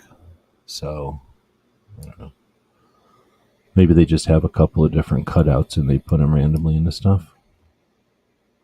Oh, yeah. That's pretty cool. All right, well, so we're moving on. Would you blindfold yourself and eat whatever someone fed you? No. Then stop letting the media do it to you. Pretty good imagery there. Is that the way to say it? Pretty good way to get the message across without it being super offensive. It's a little bit weird. So this is Jenny Thrasher. I'm going to go put the volume on and then we'll go back. We'll go back and let her say the whole thing from the beginning. Did you know that in Olympic rifle shooting, you're scored on how close you get to the center of a target? And at 50 meters, that center is only the size of my pinky fingernail? Did you know that in Olympic rifle shooting, you're scored on how... She's an Olympic shooter and coach. Does a great job. See, if I leave the music on or the sound on, then everybody copyrights me. And if I turn it off, then we got to go back and forth. So there's no way to win. There's just no way to win. If I had a decent co-host that was had his hand on the mute button all the time, constantly paying attention to the show, what would that be like? What a professional show that would be. Anyway, this is Chris from 740 shooting off some kind of gun that he likes the grip angle of. He has got his red dot on it. The kids are these days. So that's look at this. Back in the day, no one put this kind of production level into their video reviews. So it's fun to watch somebody who likes making videos and then likes gooping up their guns with a bunch of goop and then having fun making some videos about it. But the best part is right over here when you don't even think about it. But what do you think this is? Somebody just standing there, or is that a drone? You know what I'm saying? That's pretty cool. You don't get that back in the day. So gun culture 2.0, getting close to the point of diminishing returns with just one section of the conclusion to finish. If I finish today, I'm 2 days behind schedule. If I have to quit tonight and finish tomorrow, I'm 3 days behind. I picked a bad week to stop sniffing glue. So Professor Yamane is doing his book. I have no idea what it's like to finish a book because I never finish them. I only get them started and then they're impossible at about 80% of the way through. They're impossible to finish the worst boring parts, and it's impossible to get the good parts right. And I've moved on. I have to move on. I have never finished one, so I don't know what it's like to actually finish one. I've kind of half-assed finished a couple of them, but I can't imagine finishing something that matters and that has a lot of words in it. My stuff is almost half words, half pictures. It's like step or two above coloring books. So, yeah, I can't imagine how difficult this must be. Then he's posting about it and letting people know, which is pretty cool. It's good to hear that we got people. At least it's encouraging, in my opinion, that we got people like him on our side, attempting to create that awareness, that remove the veil of division that allows the bullshit back and forth game. My rights, my property. Like, we must do something. If only one life. We're both sides just yell their opinions at each other over and over, and people profit on that. People profit on that. People profit on that. The way you remove the profit, the way you remove that cycle is to illuminate, right? Let's get rid of violence, right? Let's get rid of suicide. What happens now? Why do you care about guns? They're not even an issue anymore. Let's look at fentanyl. Let's look at smoking. Let's look at alcohol. Why are you so fixated on guns? Why are you not paying attention to fentanyl? Why are you not paying attention to fentanyl? Why are you not paying attention to fentanyl? Like, it's so easy to end this, but we're allowing them to continue it. Well, again, thanks to our Patreons, I can harp on this shit where other people wouldn't even bother. Horrible, horrible, horrible. I'm not going to say nothing. Horrible. All right, now we're taking a commercial because it was so horrible. GearWebsites.com is your source for firearms-based playing cards and books. We also have mugs, shirts, and posters with designs that we've made live. Of course, we have patches. Every Friday is Free Patch Friday. We appreciate your support. Thank you for shopping at GearWebsites.com. Yeah, I knew I wasn't going to be able to get through that one, but I posted it. All right, so 2 cops from California. I mentioned it before. This is another one that they posted. Why does anyone need a 30-round magazine? And then it's got the 30 or so paratroopers going into Gaza. Or is this from Red Dawn? It's hard to say. It could be a ripoff from the bullshit Red Dawn, the fake movie Red Dawn that was a communist plot planned to ruin the real Red Dawn. Bannerman's Castle. It's freaking my dog out over here.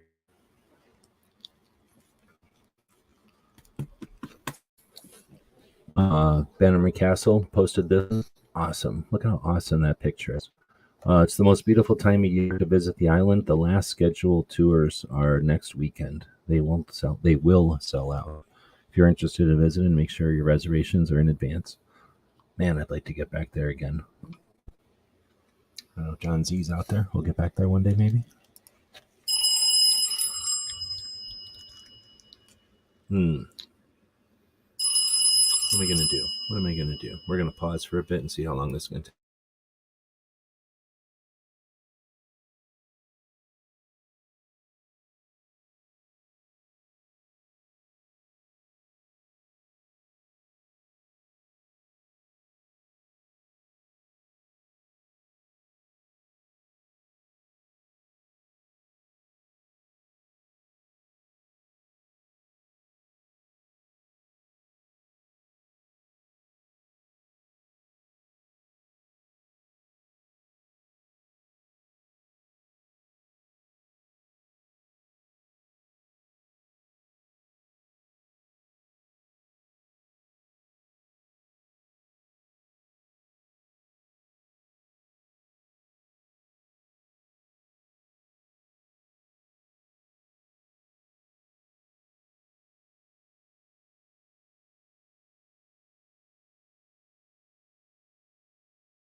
All right, sorry about that. The co-host, we're blaming it on the co-host.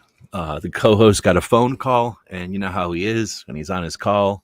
He gets all chatty, and he has to deal with numbers and stuff. So he just had to pause the whole show for his phone call. But it's over now, and we're good to go. But I'll appreciate the co-host anyway. Give him a little biscuit for taking all the blame for everything that happens in a live show. Not every co-host for mini bites. All right, so back to it. Now I'm curious. It's driving me nuts. I gotta go see what this little arrow is telling me over here. Oh, that's Crump.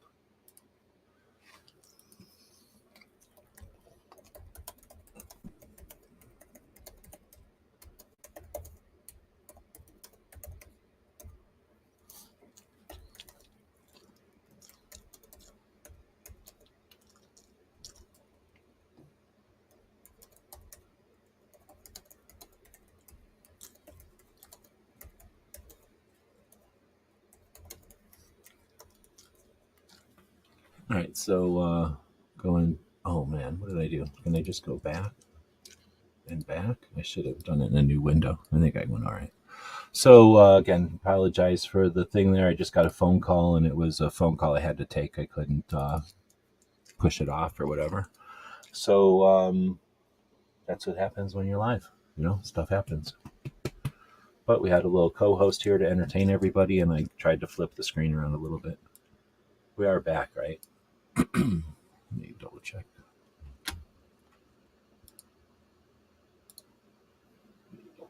Yeah, okay. So, boom, Soldier Systems. I'd never seen this view before, but yeah, how cool would Maximilian have been at that size? Is this, I don't know, was Black Hole from a book? Or is this just some artistic, like somebody's, what's that called? You know, just somebody doing whatever they want. But yeah, that would have been badass to have Maximilian be that size. It would have been a whole different movie, really. Let's see. I don't know who this guy is, but it says, today you have 100% of your life left. I dig it. I like that. So it's from A Girl and a Gun. They often put these things up every once in a while. This Battle Buddy 3 gun. And in this video, I'm going to be showing you some adaptive ways to load your rifle. So if you remember a couple of videos back, I made a video going about different ways to rack your handgun. This is going to be the same concept, except with a rifle platform. So just like the last video, I'm going to be doing everything dry. As you see, there's no ammo in the firearm whatsoever. And in my magazines, I have snap caps. So the first way that I would recommend is probably going to be the easiest, is to find a way to lock your bolt back.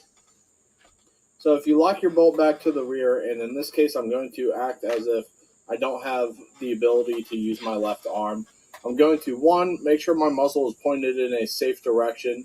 I'm pretending that this is the 180 being in front of me, and everything behind me would be the spectators, the rest of the squad, whatever it may be.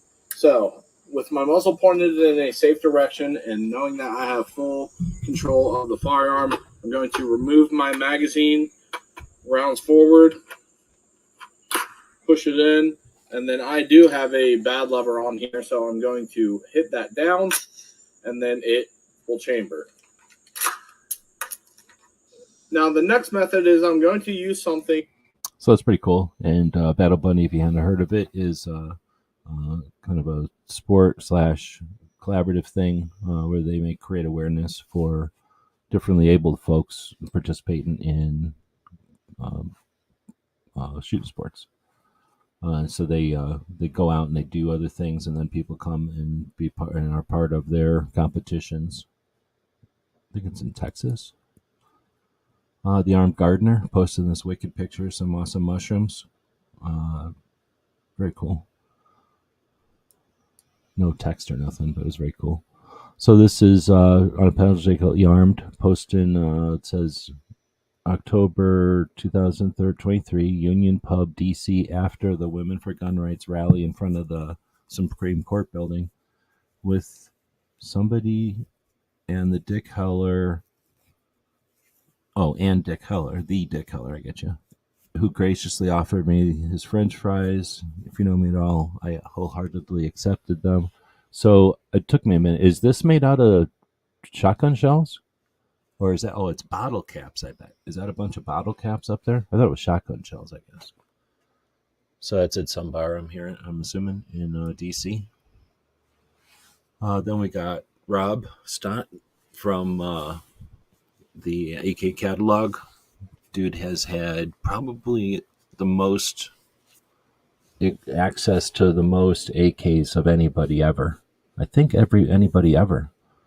I can't imagine who's had more access to more museum pieces and more armories and more in use on the just in the world guns. Who's had no one has had such an interest in archiving them, and then taken such high quality pictures. Even since back in the day when it was incredibly difficult to take high quality pictures, Rob was taking high quality museum quality archival photographs of the things that builders and archivers are going to care about, collectors and people just trying to document history of firearms and the machines themselves, the manufacturing and the operation. His pictures would focus on rivets and factory marks and wear marks and uh, understanding what to look at when, so you could see variations and you would get pictures from every angle. He has had and has access to getting into collections, taking stuff off of the walls at museums, out of the back rooms of museums. He picks which guns he's going to take pictures of often. So again, the AK-47 catalog is a very accurate description of his project, but it sounds so simple. But it's the most elaborate archival Kalashnikov project ever. It dwarfs everything that ever else has ever been attempted. It's completely digital, and you can get physical copies off of Amazon in editions, so you can create a whole catalog of them. As soon as I'm rich, I'll have the whole catalog. I've got about 3 of them right now, because you can look at them online, and there are just a lot of them. So this one says, this one I do not need to answer. So this one says, a sample 2-page spread from my book, the AK-47 Catalog, Volume 5. There's many more volumes than that now. Showing off not one, but 2 East German 5.56 rarities. So these happen to be some of my favorite versions of the AK.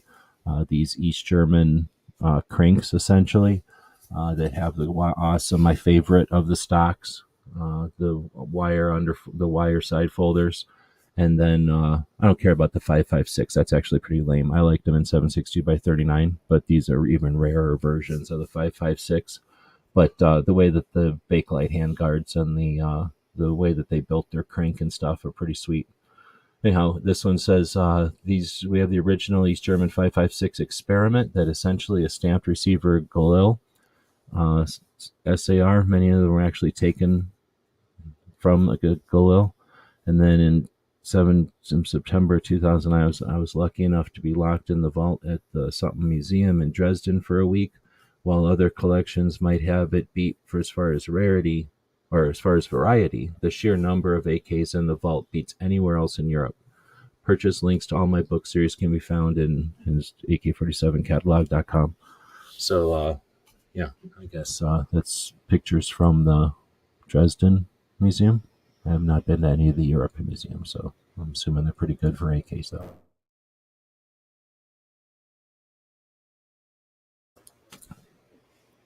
They were, in fact, bottle caps. Once I seen them on my computer, when I saw them on the phone, I thought they were shotgun shells, and I was like, "Oh, that's cool." But then, as on the computer, I could see that they had writing on them, so that's why I figured they were bottle caps. This is just a wicked picture. I'm not the biggest fan of the Micro Draco because of that stupid ass handguard, but it's a cool gun. And with a whole bunch of US Palm mags. I don't know, is US Palm still cool? It used to be a really cool company out of Scottsdale Gun Club, or in that same area from Scottsdale. But I don't know if they're the same company anymore. Did Troy buy them or something? I have no idea what went on with US Palm. But anyway, the mags are pretty sweet. They're pretty rugged and reliable. I've enjoyed mine. I've treated them pretty badly too. But that handguard is lame. Nothing you can do about it unless you buy a cooler handguard. But it is pretty neat having a little tiny AK. And yeah, not my favorites, but certainly one that's appreciated. They're jamming it into some kind of nylon bag. And then it's a package deal at our friends at BMC out of Albuquerque, one of our favorite gun shops. Definitely our favorite gun shop in Albuquerque, and maybe all of New Mexico, actually. Very cool people. Back in the days, Bob is the guy that started the Daily Gun Show with me in 2016, and when we were driving around doing tours of the gun shops all around, that's one of the things that me and Bob did. We stopped at when we got to Albuquerque, we could stop at BMC and leave Bob's camper there in his truck, really, and then haul around at the time in my cop car and get all of our stuff figured out. And we left the dogs in the camper, and they chilled, and actually worked out really well. We toured like 19 gun shops in Albuquerque more than once, thanks to BMC. So that's pretty cool to let us kind of camp out and use their parking lot for Bob's giant ass fifth wheel camper while we're out there, chatting up other gun shops. Essentially, we're not promoting them or nothing, but doing reviews and checking them out and reviewing them all. But anyway, getting to another one from Teresa. Says studies find men will purchase literally any object described as tactical. And it's got some guy opening up the tactical candle company box and being all excited about it. I don't know, is that true or not? It might be. The problem is that everything cool gets a tactical label written on it, and what are we supposed to do about it? Like not buy it because it says tactical on it? Come on, man. We just ignore that. We deal with it. It's not like we look for it. We just have to overlook it. I got to deal with this. I'll be back in a moment. Another interruption. The show is not scripted. Otherwise, I wouldn't script these interruptions.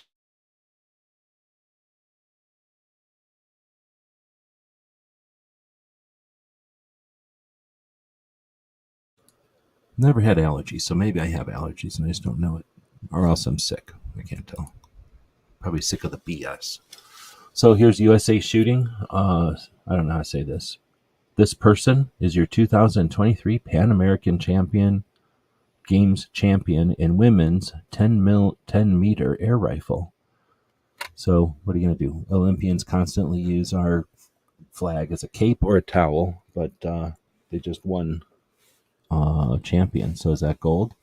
So very well done. Thank you. And I don't know. We should get some kind of Olympic team flag that they can do their thing with, but I guess all the countries do it. They think it's cool. Let's see. This is pretty hilarious. So I can't play the music, but check out what's happening here. Somehow that door got open, probably because that buffalo was sick of being in there. So he opens up the door and books it out of there. And then this other buffalo's like, yeah, that seems like a good idea. And then that third one's like, me too. And then this guy's like, what the hell? So that's what happens when you try to keep buffaloes contained. They don't like it. Pretty awesome. That guy just boogies right out of there. And then he's like, screw it. I'm running straight to the busy highway next to the train going by. Because he don't care. He's a buffalo. That's hilarious. Anyway, that's not really gun related, but at the same time, it should be gun related because that's how you should be when somebody's trying to harness your buffalo. All right, so this is Tony Simon. It says the person that did research to show 96% of mass murders from 1950 to 2020 took place in gun-free zones is a problem to the organization that wants more gun-free zones. Remember, Gun Control Incorporated needs dead bodies to fuel their civil disarmament agenda. Tony has a way of summarizing shit just to the point. He's as a Marine that he is, he's weaponized the language to effectively cut. Then you got John Lott, who's unfortunately doing what he's doing. It says, nice to be appreciated. So it says, anti-gun advocacy needs mass shootings to happen to evoke irrational, emotional responses that accept the do something as a safeguard against violence. The do something is always restraining or removing the civil rights of Americans. It's never get rid of gun-free zones. 96% of mass killings happen, why does he say shootings? He says it, happen where the law-abiding are restricted from carrying the tools to defend themselves. You are on your own. You must have the skill set, mindset, and tools to defend yourself against violent crime. The violent crime that is extremely rare occurrence, or the mass killings, or the much more likely targeted violent crimes of robbery and assault. Gun Control Inc. is a business. For that business to thrive, they need tragedies to occur. Fight for your rights to bear arms, remove gun-free zones, the mentality that there's a magical place where firearms can't exist.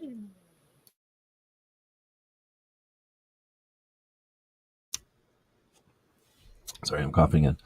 Very well. It's like if I say too much stuff, I start coughing. So here's Autoloader. He loves his Springfield over there. I'm not a fan of Springfield, but I'm a fan of his pictures. So really, Instagram is for pictures. So there's some people out there that just appreciate taking pictures and like taking pictures, and I appreciate that. So I'm showing that one. This is sad to hear, but Richard Roundtree has passed away, and wicked awesome picture. Is that from Shaft? But it looks like it could have been. Maybe just a picture, like a promo picture. I don't remember if he had a shotgun with a light on it, because that almost looks like a bullpup. Sorry, looks like a bullpup. But yeah, that sucks. I'm definitely watching the Shaft series as soon as I have time to watch the movies. And then I'll put his name into the thing there and see what other movies are come up. Yeah, very cool set of movies.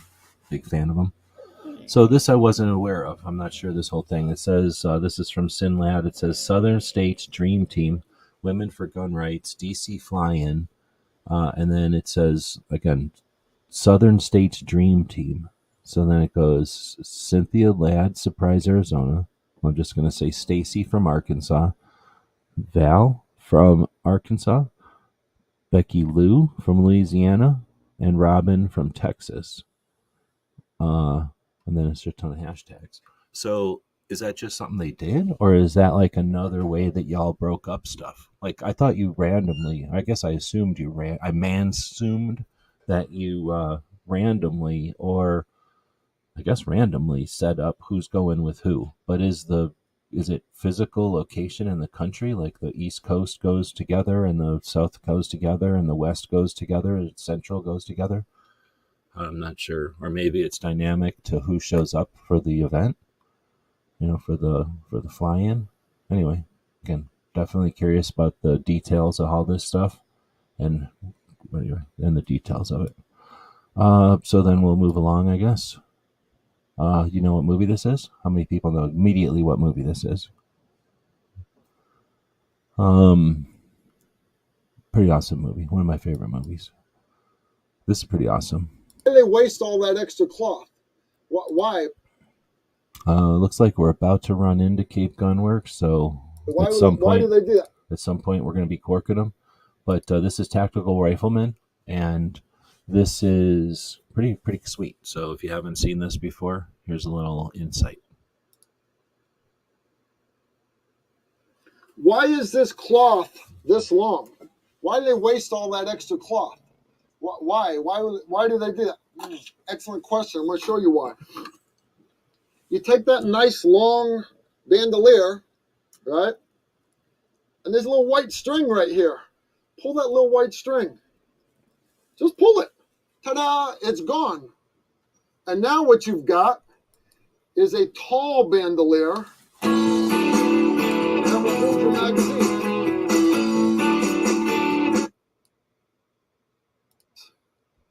Holds them awesome. Holds those magazines perfect. Matter of fact, you can put 2 magazines into each one of these. We usually don't. We sit them because they fold better. They fold nice and flat. And wrap them up. And we'll put stacks of these things into our big kit bags.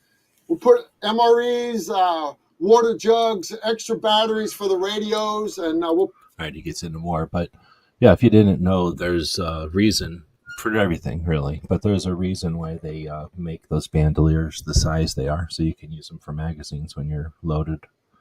So Unapologetically Armed is saying they break into teams, semi-based on regions. Hers was Missouri, Neomia, Iowa and Wisconsin. I didn't know about Nebraska. And it's a regionist. I feel like that's a regionist, but I guess you can run your organization how you want. Oh, there's Toby.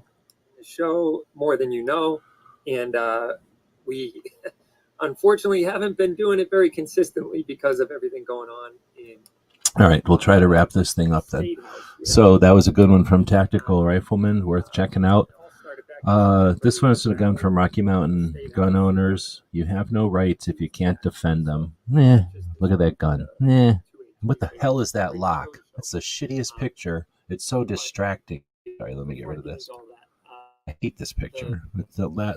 It's crap-ass fake lock bullshit. It's distracting. And what's that chain? It's like a rusty dog chain or something. It's a horrible picture. Horrible picture. Like they're Photoshop it. They didn't put the picture together. They're going to Photoshop it with stuff that isn't distracting. Oh, I probably music. But this is the stuff that was mobile billboard. Whole rant on this one. Interesting here that there was a thing going on, and I don't know how they have a camera on there. How could it have been to have a camera on the road thing pointing in both directions, see the reactions of people? AI record actions of people.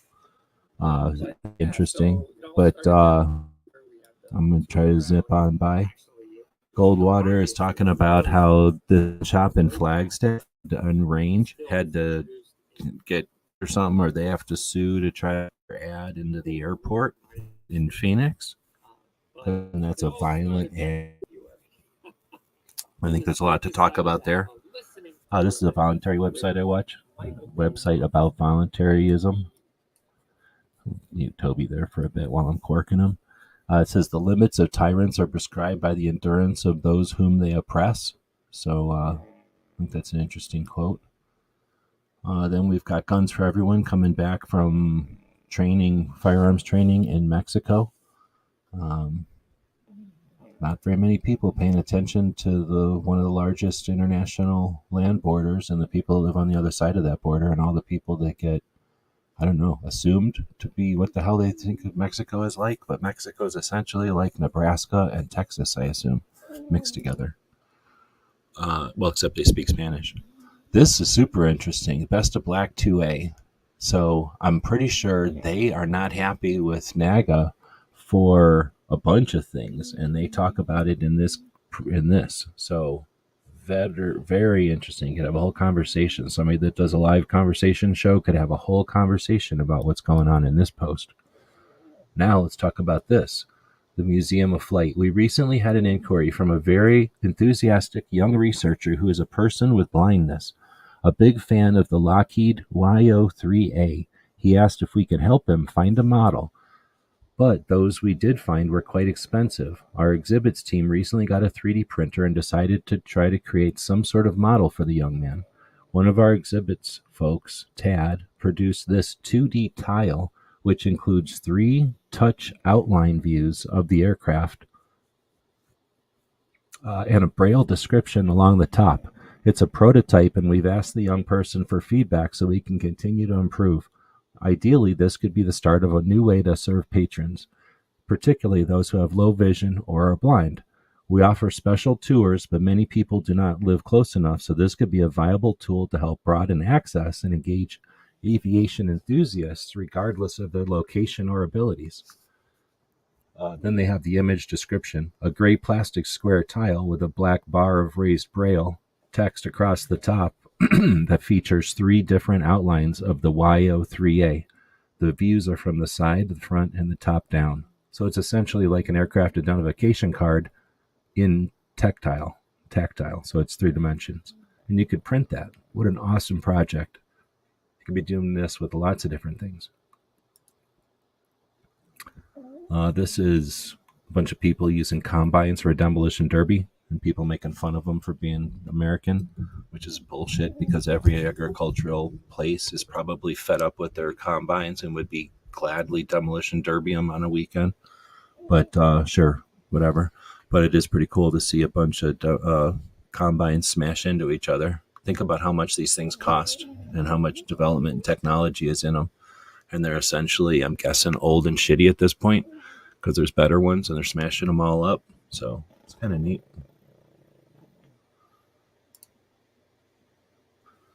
Next up is, you're welcome. Is bacon fat in your cooking? And if you're not, you need to start. And this is how you're going to clarify it. After you're done cooking bacon in a pan, let it cool down a bit and pour it into a glass jar. Fill the jar with water, put a lid on nice and tight, and give it a good shake. Put it in the fridge upside down overnight. Then the next morning, take it out and look at this. Science is so cool. The water has all of the gross bacon bits in it, and the fat has solidified to the bottom or the top when it was there. But it's ready to go, and you can use this in all of your cooking. I'm telling you, it's so good. So that's the kind of cool stuff you can find on Instagram if you look around. So, yeah, you're welcome. This is a bobcat hanging out on top of a cactus. This is the kind of shit that happens in Arizona. So that bobcat climbed up there. And this is in Lost Dutchman State Park. I don't know where that is. But anyway, that's the kind of stuff bobcats do. So you can basically look around up there. Or they think maybe something chased them up there. But essentially they'll go up there for whatever reasons they feel like. That doesn't really bother them to go up there. And nobody bothers them when they're up there, is the other thing. So kind of neat. As sure as a bear walking in the room would trigger your fight or flight response. So you see a big bear comes in the room, your amygdala, your center of your fight or flight response get triggered. Like, boom, I gotta either fight this bear, freeze, or flee, run from the bear. Get around a bunch of tough guys, they go, I'd fight that bear. No, you're not fighting that bear. Come on. So the bear comes in the room, your fight or flight response is triggered. It sends a message to your adrenal glands, watch out. And so here you go. You're going to fight, flight, or freeze. Now, as sure as a bear can trigger that fight or flight response, that fight or flight response is equally triggered if loved one looks at you and we need to talk. Like in me, what do we need to talk about? In other words, if your ego is challenged, your brain interprets it as a physical threat. And so that's a little kernel from the conversation on the Walk the Talk America podcast, which I guess they don't on YouTube, so I didn't see it. But they played a piece of it here.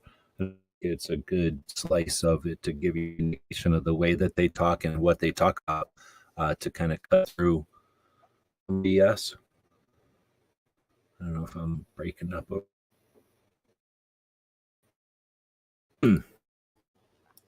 Gizzard's trying. Good afternoon. I'm definitely Quarkin, Cape Gunworks. I'm trying to book through here. This is epic. I'm leaving this go. This is.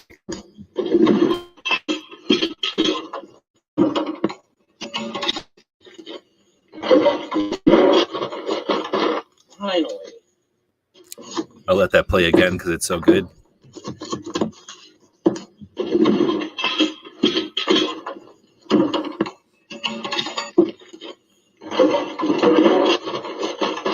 Finally. Every single time. I won't let this whole thing play, but it's essentially about that badass falcon bird, a peregrine falcon that goes up and wails on a bird, and they talk about how cool it is. This is, I think I'm going to play this one to its entirety, and then we'll end with that robot dropping a missile. But think about the correlation. Think about the parallels that Second Amendment advocates have to what we're about to hear. So in an interview situation, we have typically 60 minutes to persuade or motivate those interviewers that we're the best qualified candidate for the job.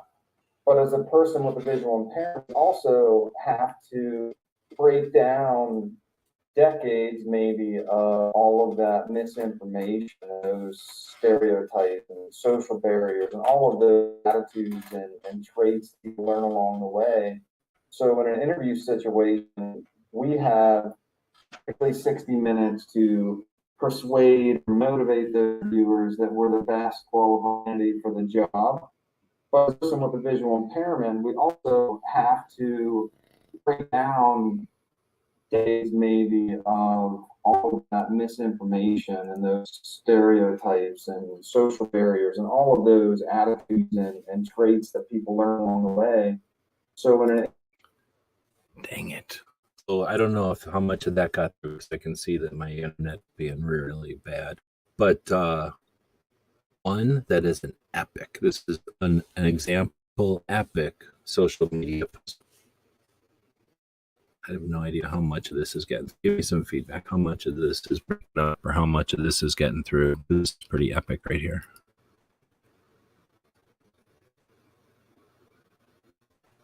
Oh, I can't even pull my own feed, so I don't know if I'm even connected right now. So they're trying to put this great information down, but this is great information right here, and they're killing it. They're killing it. They're against me. Is it starting yet? Is it working? Let's try hitting this button. All right, it feels like it's working.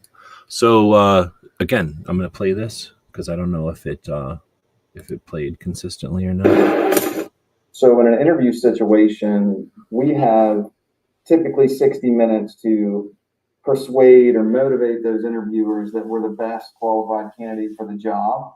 But as a person with a visual impairment, we also have to break down decades maybe of all of that misinformation and those stereotypes and social barriers and all of those attitudes and traits that people learn along the way.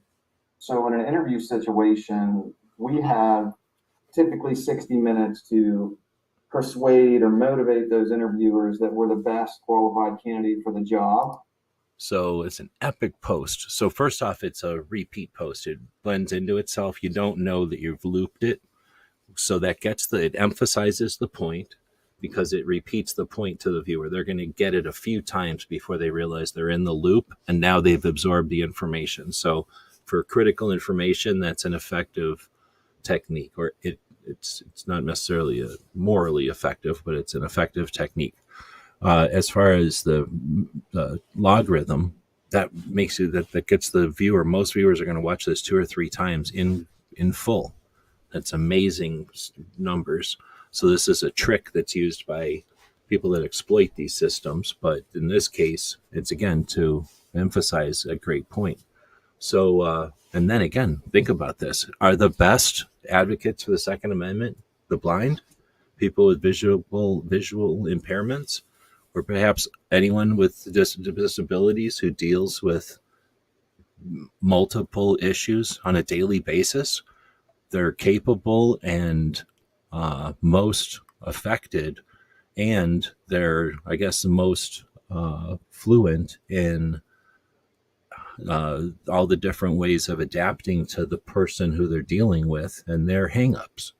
I can't even imagine how awesome this post is. This would be a great conversation for a chat who sits around. There's lots of chat people out there that go, oh, there's nothing to talk about. There's nothing to talk about. You could have a massively amazing conversation based off of this post right here, either on the way that it works as a social media strategy, or like a marketing strategy, or just a effective growth strategy, or as a way to get information across, technically, or as the actual content of his message that folks with visual impairments can effectively deal with people who come at that situation unexpectedly from decades, if not lifetimes, of misunderstandings and biases, stereotypes, and tons of misinformation. Who could be more adept? That's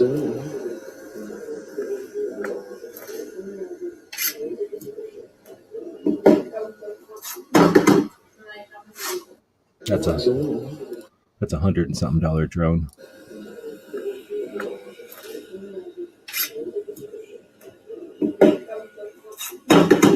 We're watching somebody with a $100 heavy lift drone platform that are used to move cameras around or hold giant batteries to do extended flights. So a very heavy lift, essentially the Chinook of drones. That kind of platform with a separate servo that moves an actuator that moves a little piece of metal, and that little piece of metal can be moved left or right. And when it's in the right position, it's holding a bottle of water with a little hoop on it. And when it's in the left position or the open position or whatever, it moves, and the little bottle of water is no longer held to the drone, so it falls to the ground. And it's that easy to weaponize. $100 piece of equipment that's open source, can be made on any 3D printer with some motors that are coming out of any kind of little apparatus or machine or tape player. These aren't necessarily hard to acquire. Nothing in a drone is hard to acquire. It could be probably hobbled together out of a bunch of electronic equipment, just like in District 9 when all the crazy aliens are hobbling together their alien space technology out of our old washers and dryers and stuff. So regulating items is foolish and a deception, right? A distraction. Regulating items is a distraction. Items are always going to adapt and move, and technology is always going to keep going. So better to fight the reasons, the mitigating factors, the causes for the reasons people get upset, and fight and create awareness, which removes the anger and the misunderstandings. Some people are working for that, and we talked about a bunch of those folks this week at the DC with the Women for Gun Rights, but also Girl and a Gun, and also Battle Buddy 3 Gun, also Crump writing a book over there, also Pets for Vets, also individuals like Rebecca and Teresa and Alex and other people that are making a difference out there. So our goal is to talk about some of that, hold some of them accountable.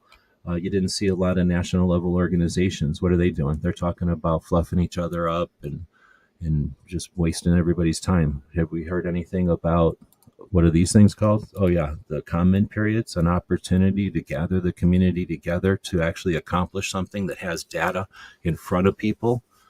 There's 149,000 comments over there. That's actually pretty good. I'm not going to bitch too bad. That's pretty good. 232,000 of them received, 149,000 in there. It sounds pretty good. I feel like I better go look at a couple of them here. Let's just take a look at them. Comment on. Seriously, that's what the name of all of them are? So it looks like they got 92,000. Okay, they're getting about 15,000, 3,000 a day, 4,000 a day. So let's look at some of today's.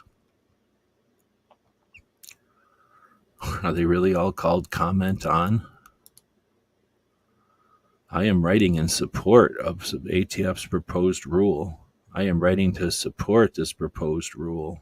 Robert Jenks. Does it let me go left or right, or do I literally have to go back and forth? I do have to go back and forth. So we're going to open these things up like the old days. Right click, open in a new tab. Right click, open in a new tab. Are we getting our asses handed to us while we're sitting around bickering? And yep, I am writing in support. I am writing in support. I am writing in support. I am writing in support. All right, well, I'm going to write in support of listening to Rapid Fire Radio. It's already been on for, this is how you tell how long something's been on. You highlight over that red line, and then you have to go all the way over to the left. It's kind of a pain in the ass, but it'll tell you, shit, can you even read it? It's been on for 19 minutes, maybe? I don't know. I can't really read it. Yeah, probably 19 minutes. So that's how long I've been corking them, but that's my fault. Well, it's actually this little dog's fault. He was a bad co-host. If he was a better co-pilot of this show, he'd have done things, wiggled at me or done some kind of a move that I would have known, oh man, I got to hurry up and keep moving because Toby's on. But he failed. He just sat here sleeping the whole time. And because of that, we've corked the crap out of this show for 20 minutes. All right, well, with that, we're ending this one. I'm still going to throw a commercial up there because we still got to get paid. So if you want to buy something from our store, that helps us out. If you want to go grab something from Gizzard Gary's store, think about doing that. You ever thought about going to Gizzard Gary's Amazon store? It's amazing. He's got some of the coolest looking stuff over there. Sharp things, illuminated things, even stuff that can keep hairs out of your drains, from what I understand. So check that out if you want. He might even put a link to it. I am about to post a commercial for our store, though, and we'll wrap it up and send you over to Toby. Thanks for joining. GearWebsites.com is your source for firearms-based playing cards and books. We also have mugs, shirts, and posters with designs that we've made live. Of course, we have patches. Every Friday is Free Patch Friday. We appreciate your support. Thank you for shopping at GearWebsites.com.